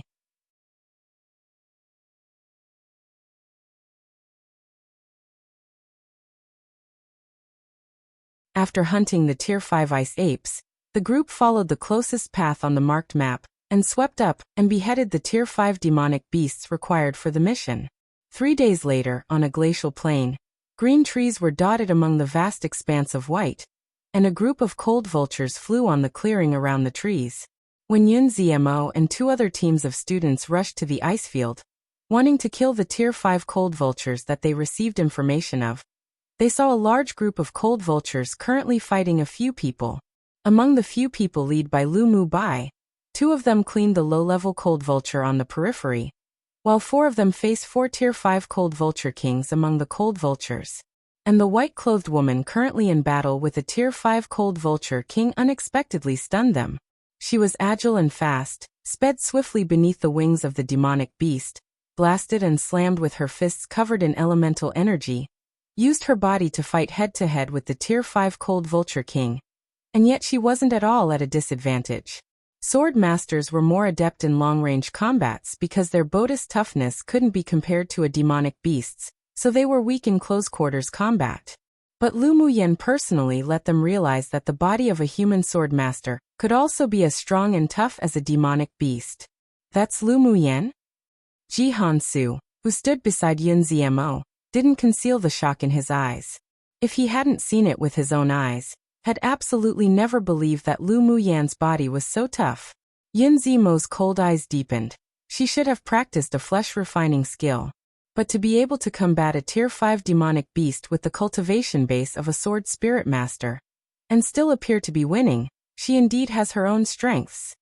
The body of a human sword master, compared to a demonic beast, was extremely fragile. A sword master once developed a flesh-refining skill to make up for this shortcoming, but unfortunately, these sorts of skills were not only rare to find, but it also wasn't suitable for everyone to cultivate. He guessed that Lu Muyen probably obtained a flesh-refining manual and trained in it successfully. Otherwise it'd be impossible to have the ability and physical quality to fight against demonic beasts directly. Could it be the effect of the marrow-cleansing pill? A fiery light flashed across Ji Han's eyes. Yun Zmo pondered for a bit before disagreeing. Even the most heaven-defying pill couldn't cleanse the marrow and refine the body. The strength she displayed doesn't seem to be improved because she took a pill. But it's undeniable that the marrow-cleansing pill indeed turned the famous waste of the imperial capital into a genius who's not at all inferior to you now. Ji Han-su held a firm belief in the efficacy of the marrow-cleansing pill. Recently, the Ji clan was also secretly negotiating with the Lu clan, only hoping to successfully obtain the marrow-cleansing pill. Yun Zmo's eyes displayed a look of disagreement, but he didn't say more. Presumably, there were a lot of people that thought of Lu Muyen in that way, but he guessed that it was actually because this woman hid her talents well. He firmly believed that it was simply impossible for a person to change so drastically due to the effects of a pill alone.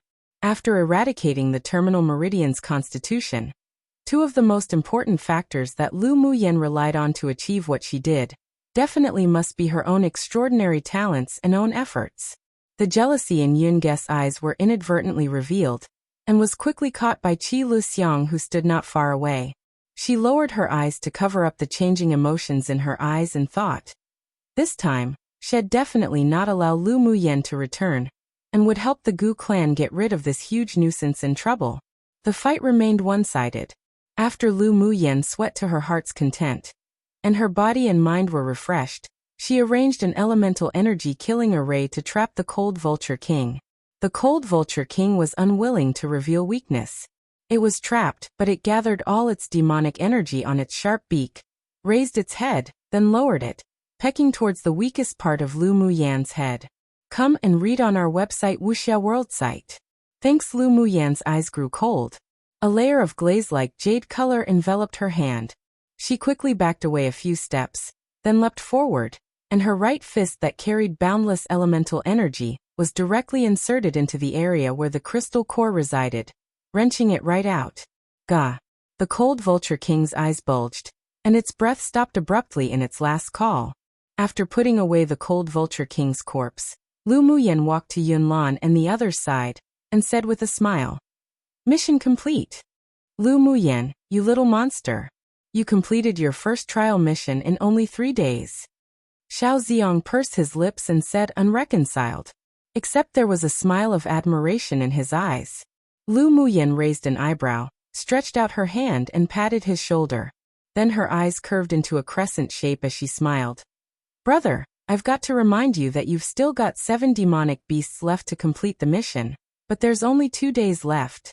The corner of Xiao Ziong's mouth twitched. This was precisely a caustic friend that was here just to take a jab at his heart. The others couldn't help but smile. Then, seeing the people on the opposite side walk towards them, Yun Lan's eyes deepened, and he greeted Yun Zmo. "Young royal uncle." Yun Zmo's cold eyes didn't reveal much emotion. He nodded and asked, "Have you all completed your missions? We're almost done." Yun Lan turned the conversation on its head and asked with a smile, "I suppose that young royal uncle must have completed your trial missions, right?" "Not yet. There's still 3 more left until completion."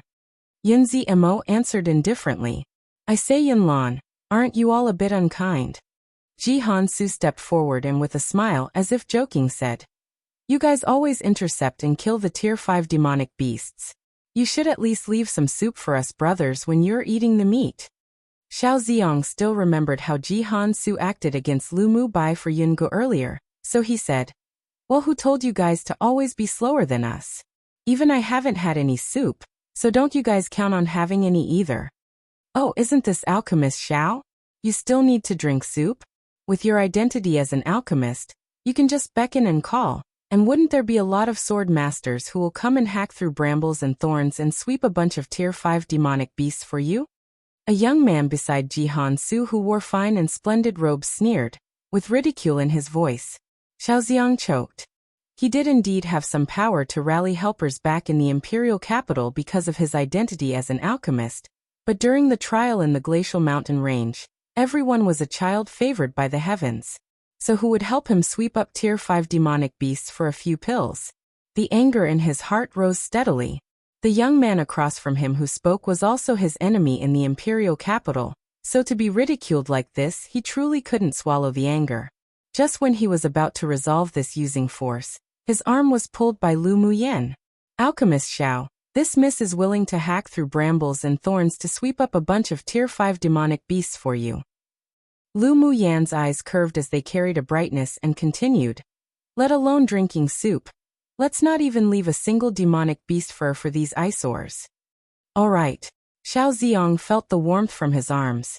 And his heart also warmed up. Lu Muyan truly was loyal.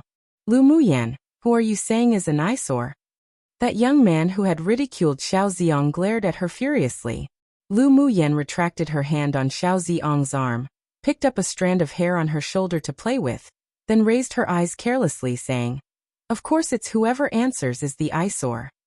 This person was Gu Yanran's admirer. He hadn't ridiculed and bullied her any less when they met before. And now he was mocking Xiao Ziong. Lu Muyan's lips curled up into a cold arc. Want to complete the mission to kill tier 5 demonic beasts? Humph, with her here, this person could dream on.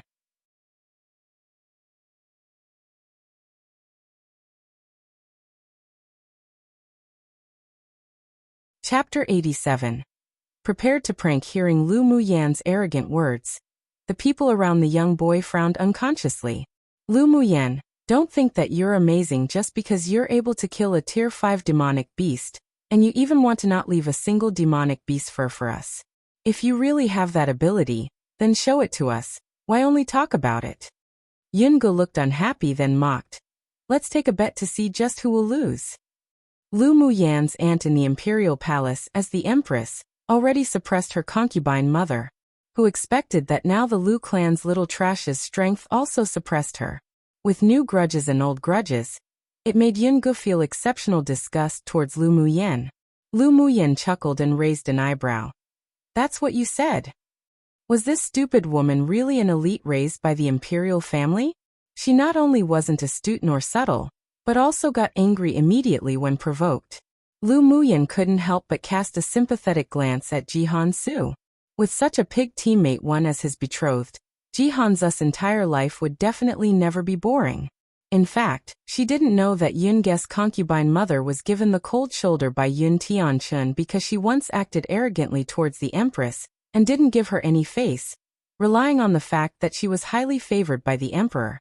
As Yunge's talent was pretty good, she was sent to cultivate in the imperial family's secret grounds.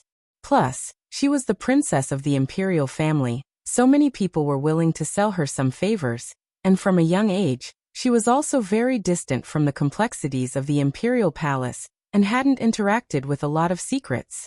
That's why it raised her to be such a simplistic, stupid, and self-centered person. Jihan Su naturally caught Lu Muyan's blatant sympathetic gaze, and he couldn't help but hold his forehead. He was actually being sympathized and gloated by the once most famous trash of the imperial capital. But looking at his betrothed's disdainful, nasty face, he couldn't help but want to wipe some tears of sympathy for himself as well. He couldn't help but assist Yunge last time because of their relationship, but now she was acting stupid again. He really didn't have the heart to care about it anymore.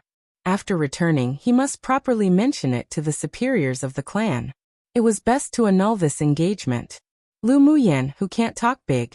Then well, wait and see how you keep us from not even being able to touch demonic beast fur. The young man sneered and said with extreme disdain. Lu Muyan gave the two a like in her heart too. They sure knew exactly what to do. After completing the mission, the 2 days left would be filled with idleness and boredom. Since it didn't really occur often that an opportunity to prank would arrive at the door by itself, she'd play with them a bit then. Alright. You two just prepare to pack your bags and return to the imperial capital after 2 days then. Lu Muyen smiled devilishly and the arrogance in her eyes was undisguised. Humph, what big talk. Just wait and see. Yungu also couldn't help but snort, turned around and dragged Jihan Su with the rest, leaving the ice field. She wanted to find Tier 5 demonic beasts before Lu Muyen and the others, and let that woman lose face entirely. The people from the other small team glanced at each other and followed. They were all sword spirit strengths, so if they wanted to successfully complete the task, they had to rely on Jihan Su. Yun Zimo's obsidian-like eyes were encircled with a layer of unidentifiable light.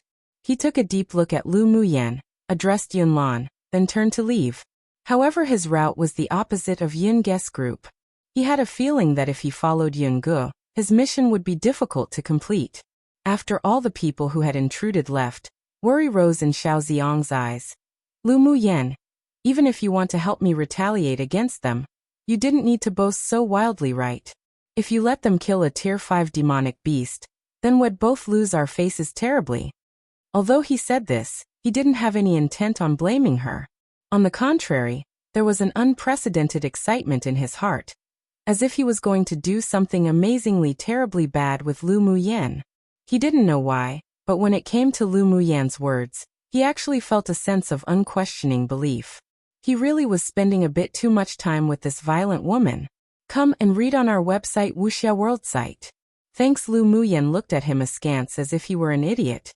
You're the only one that'll lose face, it's got nothing to do with me. After a pause she added, let's go quickly. Don't always think about playing dirty tricks. You still have to kill 7 Tier 5 demonic beasts to complete the mission. Xiao Ziong's forehead was full of creases. Was it impossible to speak nicely now? It was obvious that she wanted to play dirty tricks to prank people, so what did it have to do with him? Not to mention, could she not always mention the 7 demonic beast situation, and poke his sore spots? You guys that have finished the mission, will you be going back first, or follow us to prank people? A naughty smile rose on Lu Muyen's lips. Lu Muyen made it no secret that she was not a virtuous maiden, and she definitely wasn't a good person. But such a straightforward temperament just so happened to be something the others appreciated. Since Muyen is so confident, we naturally have to go and join in on the fun. Yun Lan revealed a light smile, and he couldn't help but feel that his heart was dyed with a layer of joy as he looked at the woman in front of him with her bright eyes, lively and adorable. Yun Jin loved to watch the excitement, so he blinked at Lu Muyen playfully and said with a smile, they can't touch demonic beast fur, but me Ziong and Yixian's mission demonic beast should be fine, right? He and Xiao Ziong's strength was at the bottom of the group, so they still had to kill 4 Tier 5 demonic beasts to complete the mission. Qi Yixian still had 2 more, while the others had all completed their missions. Naturally, at the same time as making trouble, it's also for you guys to quickly complete your missions. Lu Muyen rolled her eyes at Yun Jin. He could even ask such a stupid question. Sure enough, after spending a long time with Xiao Ziong, his IQ was also dragged down. Lu Muyen, you're sure loyal. When we return to the imperial capital, your brother, I will look after you. Xiao Ziong wanted to reach out to hang his arm around Lu Muyen's shoulder to express that they were good brothers, but was deliberately blocked by Qi Yixian. Let's go too and find the Tier 5 demonic beasts before them. Qi Yixian said deeply. He felt very uncomfortable right now. He was delightedly surprised that Lu Muyen once again shocked and amazed him, and kept attracting his gaze, making his heart beat uncontrollably. But at the same time, he also hoped to hide her deeply so that she couldn't be coveted by other men. The Tier 5 demonic beasts marked on Yunlan's map had basically been cleaned up by them, and the few that were left were rather far away.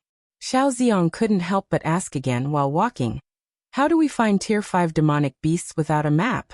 Follow Yungu and the others? Then he immediately knocked his head and laughed, saying, that's right. We can follow them. The moment we encounter a Tier 5 demonic beast, we can just rush over and kill it first. Do you think Jihan's Sword King cultivation base is just an accessory? Lu Muyan looked at Xiao Ziong wordlessly. Besides, what we want to do is play tricks on them, so naturally they need to personally watch how we don't leave a single fur for them. Do you think it's possible to do that if we try to snatch and kill the demonic beast after following them? Then what should we do? You must have some idea, right? Xiao Ziong saw the brilliance in Lu Muyan's eyes and knew immediately that this woman was plotting again. Luckily he wasn't her enemy, otherwise he really would be played to death.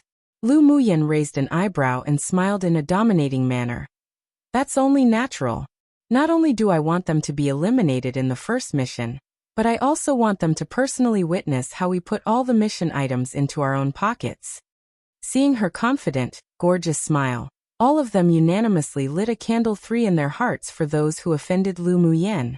One common colloquial saying meaning they teammates not only useless but causes trouble for others. 2 more colloquial sayings. This time is basically like how we say we liked a Facebook post or other social media posts. Pretty modern word, but you know it's a web novel. 3 lighting candles is usually done for the dead, or to pray and or bless someone, but in this case lighting candles is used to pray for them, hoping they don't die too badly since Lu Muyan really is going to prank them hard. They're pitying them for what they'll go through, haha.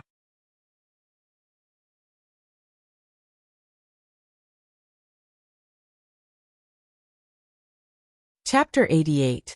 Lu Muyan playing dirty tricks. As they hurried along their journey, Lu Muyan released Mo Yen, who was cultivating in the spirit pet Bengal. For that boring bet, you actually bother me when I'm cultivating? Mo Yan's indifferent eyes displayed a bit of displeasure. Although he didn't like to stay in the spirit pet Bengal, but he could only endure it in order to not waste a single moment cultivating. Yet who knew that this woman would bother him for such trivial matters? Lu Muyan held Mo Yen in her arms and poked him on the back, telepathically saying, "Do you still want that pill refined from a tier 5 crystal core? If you don't work hard, you want to take it for nothing?" Then she said, twaddled on, "Don't you know this is also because I want to help you collect more crystal cores to refine into pills? Since you don't cherish it, then go back to your spirit pet Bengal and continue to cultivate." Mo Yen took a deep breath. This woman really was good. There's a tier 5 snow leopard 500 meters ahead of that group of people. Lu Muyan's eyes were full of smiles, and she continued poking at the soft and warm little beast in her arms. Now that's right, being tactful is the solid principle. Mo Yen didn't bother to talk to her anymore. After pointing the way, he just let Lu Muyan hold him as he closed his eyes to rest. With Mo Yan's precise instructions, Lu Muyan took Yunlan and the others around to a small path and circled in front of Yunge and the others. Sure enough, after 500 meters on a low mound, they found traces of a tier 5 snow leopard. "What are you 3 waiting for? First come first serve. Don't you want to complete your mission?" Lu Muyan leaned on a big tree, pointed to the snow leopard not far away, and looked at the 3 that hadn't completed their missions indolently. She had hunted and killed 10 initial phase tier 5 demonic beasts already, and also gradually found that feeling of doing something to her heart's content. So it wasn't that she didn't want to help the 3 of them kill the demonic beasts, but she hoped that they would grow up on their own. The trial mission of slaying tier 5 demonic beasts a level above them wasn't just a test for those who participated in the trial, but it was also to hone their combat skills and survivability. The 3 of them were dazed for a moment when they heard Lu Muyan's words, then 2 figures quickly dashed out and went straight for the snow leopard. Xiao Ziong, who was a half beat behind, cursed, then also charged over quickly. The 3 men besieged and scrambled for that one snow leopard. In the end, it was Yunjin who played a trick that caused the other 2 to be half steps slower when they were about to kill the snow leopard, and successfully scooped out the snow leopard's crystal core. He held it in his hands and waved it at Lu Muyan and the rest, a face of smugness. And it was at this moment that Yungu and her team also found this low mound. But when they saw the snow leopard's crystal core in Yunjin's hands, their complexion wasn't very good. "Lu Muyan, didn't you say Thadio wouldn't let us even touch the fur of a tier 5 demonic beast? Why is the person who killed the demonic beast my royal elder brother? Weren't you quite capable before?" Yunge saw that the person who slayed the snow leopard wasn't Lu Muyen. So her heart relaxed, and she couldn't help but ridicule. Lu Muyen sneered. Did I ever say that I'll do it myself? Why should I bother exerting my mental effort when someone could exert themselves instead? I'm not as stupid as you. You. Yunge trembled with anger.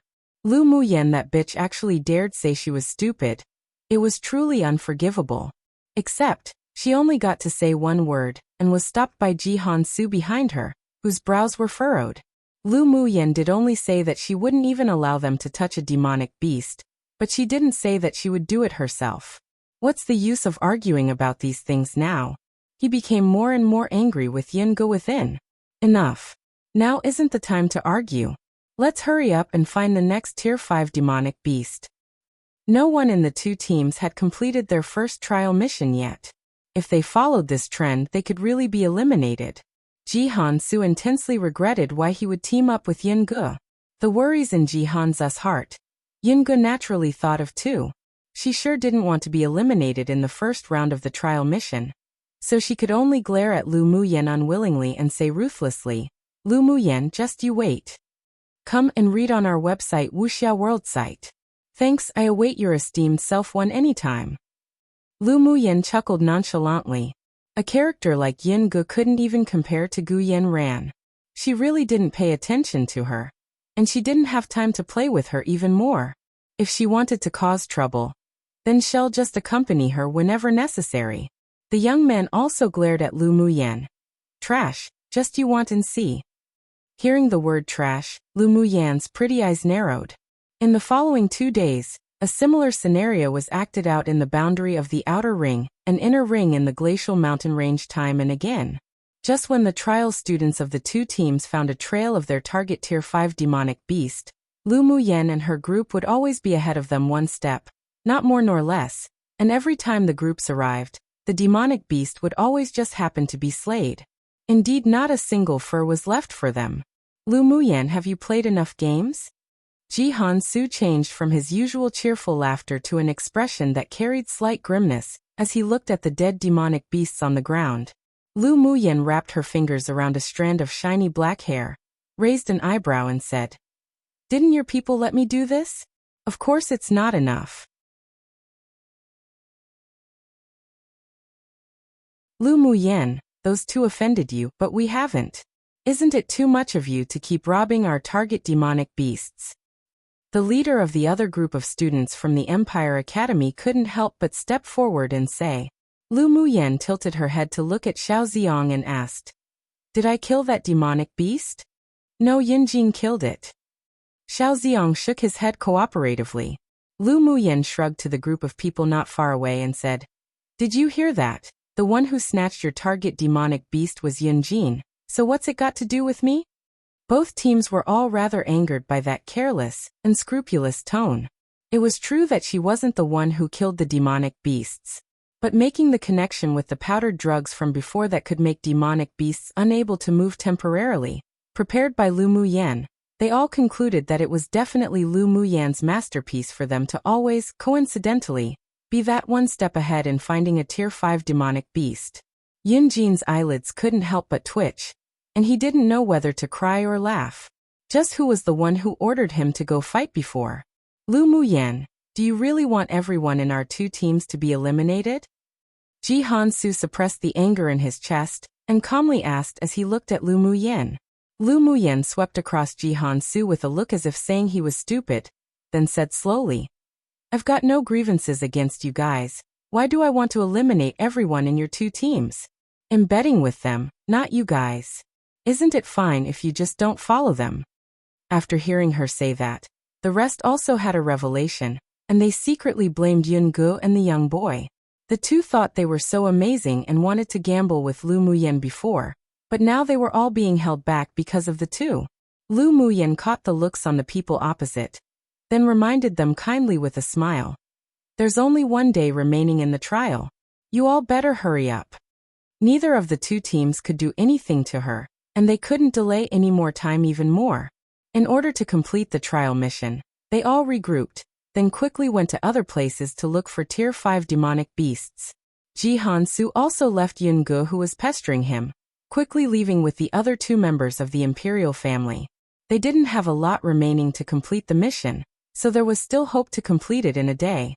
According to Mo Yan's prompt, there weren't many Tier 5 demonic beasts within the few thousand li nearby, and those that were left were all at advanced phase or peak phase Tier 5 strength. These people would still have a fierce battle left to fight. With Yun-ge and the young man's strength, the possibility of hunting down Tier 5 demonic beasts individually was practically zero. Lu Muyan also lost the interest to continue playing with Yun-ge and the boy. Xiao Ziong and the other two had also completed their missions, so there was no need for them to continue into the inner ring's border anymore. The best translation I could give for the words, Dejia, as of now. It literally translates to large carriage and figuratively is used to refer to someone powerful in status, or simply to be polite by referring to them as, and is often used as, meaning we are honored by your presence. It can also be used figuratively to refer to the emperor, amongst many other words. In this case, Lu Muyan saying great self sarcastically. Note, I've been changing some terminology recently. Nothing big, but I did change Imperial Academy to Empire Academy recently. I can't remember if I changed anything else, and I don't remember if I mentioned everything I changed. But these terminology changes are on purpose, haha. To make it consistent, I also go back to the previous chapters and change it all, unless I miss some accidentally. So it's possible some terminology might be different to what you remember. It's not the author changing it, it's me changing the translation to better suit the Chinese terms. I'm bored like that, and maybe it's the tiny perfectionist in me, hahaha. If it is the author changing something or there's typos, if it's major, I might note it. If it's not that major, I might just translate it and not feel like making a note. I made a bunch of edits already and I don't think I mentioned every single one, so yeah. Sorry if there's confusion though.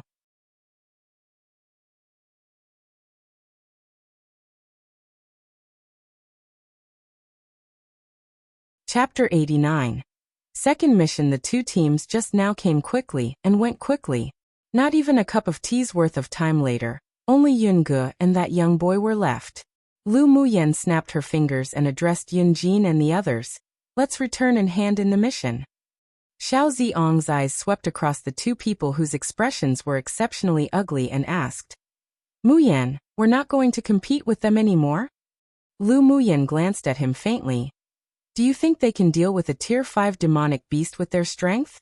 Xiao Ziong looked at the two again. They were both sword spirit strength, so he shook his head. Naturally, it's impossible for the two to deal with Tier 5 demonic beasts.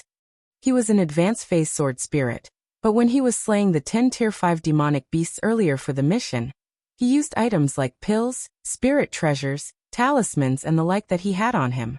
From time to time, he even had to rely on Lu Muyan and the others to barely be able to complete the mission. As for the two opposite, if they were to rely on their own strength, they definitely wouldn't be able to complete the mission. Exactly, so why waste time with them here? Lu Muyan walked towards a small path with Mo Yan in her arms, then made a hand gesture to the others. Let's go and hand in the mission. All right. Yunlan and the others also ignored the existence of Yun-ge and the boy and left together. With tears of grievance and resentment in Yun-ge's eyes, she took a deep breath and said to the young man beside her, We're just going to let them go like this? Otherwise, what do we do? The two of us aren't their opponents at all. The young boy had always been the master of deceiving good and fearing evil. Even if he secretly despised in his heart right now, he didn't dare cause trouble for Lu Muyan in front of her. After he returned to the imperial capital, he had many ways to find the ground he lost today. Yun-ge stomped her foot and glared at Lu Muyan's back that had long disappeared, then turned around and headed in the direction Ji Han-su went. She was also considered an expert when she was training in the Empire Academy's secret grounds, but only after entering the glacial mountain range did she realize she was, in actual fact, the very bottom of existence, and could only rely on Ji Han-su. So if she didn't want to be eliminated, she could only go find Ji Han-su. The young man gritted his teeth and followed in Yun-ge's footsteps to find Ji Han-su and the others together, but in his heart he had the decision to give up the trial. With his strength, It would be as hard as climbing the heavens if he wanted to seize one of the 6 places of the trial. Lu Muyen took the few people around waves after waves of demonic beasts, and it took only half a day to return to the wooden hut for the trial mission. Muyen, your fire cloud mink sure is really powerful. Not only can it find spiritual stones and spiritual herbs, it can also help avoid demonic beasts at least hundreds of meters away. It was really worth that much ink gold coins back then. Yunjin couldn't help but sigh with mixed emotions the moment he entered the wooden hut. Lu Muyan's eyes were truly sharp. She could even see the potential in such a spirit pet. She was truly abnormal. A smile rose on Lu Muyan's lips and she stretched out her hand to smooth Mo Yan's fur who was in her arms. That's only natural. How can me spirit pet be lacking? Xiao Ziong rolled his eyes. Lu Muyan, I've discovered that you really don't have any of the reservations that girls have. So what? Lu Muyan raised an eyebrow. Why must she have the reservedness that girls should have? Even if I have a reserved side, I shouldn't show it to you. Then you show it too? Xiao Xiong smiled like a curious little baby at Lu Muyan as he glanced at Qi Yixian in his peripheral vision, and found that he had stiffened. Upon hearing Xiao Ziong's question, Yunlan and the others also curiously awaited Lu Muyan's answer. Lu Muyan took out a pot of spiritual tea, and began to brew it. Her hand movements were elegant and methodical, and only after a while did she say slowly, "Of course I'll show it to my future husband." Lu Muyan, you really have no shame. Just look at how old you are and you're already thinking about your future husband. Xiao Ziong laughed aloud. Come and read on our website Wuxia World site. Thanks. Lu Muyan's beautiful eyes lightly narrowed at Xiao Ziong, causing him to shudder. He immediately shut his mouth. When this woman plotted against someone it came in sets. It was best that he didn't offend her. Then what kind of husband does Muyan want to find in the future? Yunjin approached Lu Muyan and asked with a smile. Lu Muyan was dazed for a moment. She seemed to have never thought about what sort of man she wanted as a husband in the future. In her past life, she was pursued by numerous men, as if schools of crucian carps in a river won. But there was no appearance of a man that could make her heart beat. She unconsciously rubbed the ice bangle on her wrist, and a red figure surfaced in her mind. Then she chuckled and shook her head. Why did she think of that devilish man? Her originally confused eyes instantly regained their clarity, and she said with a light smile, "Who knows about things in the future? Let's talk about it when I meet someone who can make my heart beat for him." Her words were also equivalent to rejecting all the men present here. Although unintentional, but it had made the few, aside from Xiao Ziong and Lu Mu Bai, who were originally in high spirits, downcast. Lu Muyan had actually faintly noticed that Yunlan and Yunjin were both slightly interested in her, but she didn't feel any attraction to them, so it was impossible to accept them. As for Qi Yixian, it was even more impossible. For a while, the atmosphere in the wooden hut was a little gloomy. Lu Mu Bai drank his tea as he stroked the blue and white porcelain teacup. The corners of his mouth curled up. His younger sister was just too outstanding. He didn't want to let her marry out so early either, though he wondered just who could be worthy enough for his younger sister who was like a pearl, like a jewel, in the future. Around an hour later, Yun Song walked in from outside the wooden hut. Seeing these people sitting inside, he wasn't surprised either. After examining their respective demonic beast corpses, he assigned the second trial mission to them. Wonderful! Congratulations for successfully completing your first trial mission. Yun Song's wrinkled old face revealed a rare smile. You don't need to wait for the others. You guys can just start the second trial mission. Then he distributed a list for everyone, filled with many words. After the several people read through the list, he said, "This is the mission list for each one of you. You must find at least 2/3 of the items to pass and advance to the next part of the trial. Less than 2/3. Then you'll be eliminated and sent back to the imperial capital." Xiao Ziong stretched out his head and studied Yunlan and Lu Muyan's lists, and found that they were all different. He raised his head and asked Yun Song, "Imperial teacher, why do we all have different mission lists to complete?" Of course your missions lists are all different. Although I said that you can still team up for the second trial mission, but I didn't say that your missions would be the same. Yun Song swept over them with a look of fun in his eyes, then said, originally, the duration of this mission is still 5 days, but you all have completed the first trial mission a day in advance, so we'll give you an extra day's time. 6 days later, return here to hand in your mission. Let me remind you that if you form a team to look for items on this list one by one, then at most you could only complete the missions of 2 people. So this mission tests your individual survivability and adaptive skills. Then doesn't that mean we can't form a team anymore? Yun Jin furrowed his brows. There's so many mission items on this list, and there's no marked map, so how do we find them? Whether you want to form a team or not is up to you, but it's only efficient if you complete this mission individually. So think about it yourself. Yun Song smiled profoundly. As for how you'll search for the items on the paper, it all depends on your respective abilities. Otherwise, do you think it's that easy to obtain one of the 6 places? Alright, after you prepare, you can start your mission. As soon as Yun Song finished speaking, in a flash, he disappeared from the wooden hut. Lu Muyen held the mission list in her hands, and there was a smile brimming in the bottom of her eyes. The opportunity to individually go search for the deep orchid had come.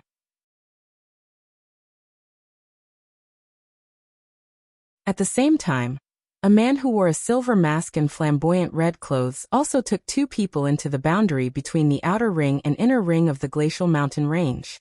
One pretty straightforward. Alatov men pursued Lu Muyen, an idiom that comes from a historical event. Note, Yay MXXLMY fans, including myself, will probably love the following few chapters. Just don't complain about their relationship developing too fast, because I'm here all for that development. XD that you're tuning in to the Li Mei's Wuxia Whispers YouTube channel. We're so grateful for your support, and don't forget to subscribe to join us on this incredible journey through captivating stories. Your generosity through donations truly makes a world of difference, as it's the primary source of revenue that allows me to expand and enhance this channel for you. Thank you from the bottom of my heart for being a part of this adventure.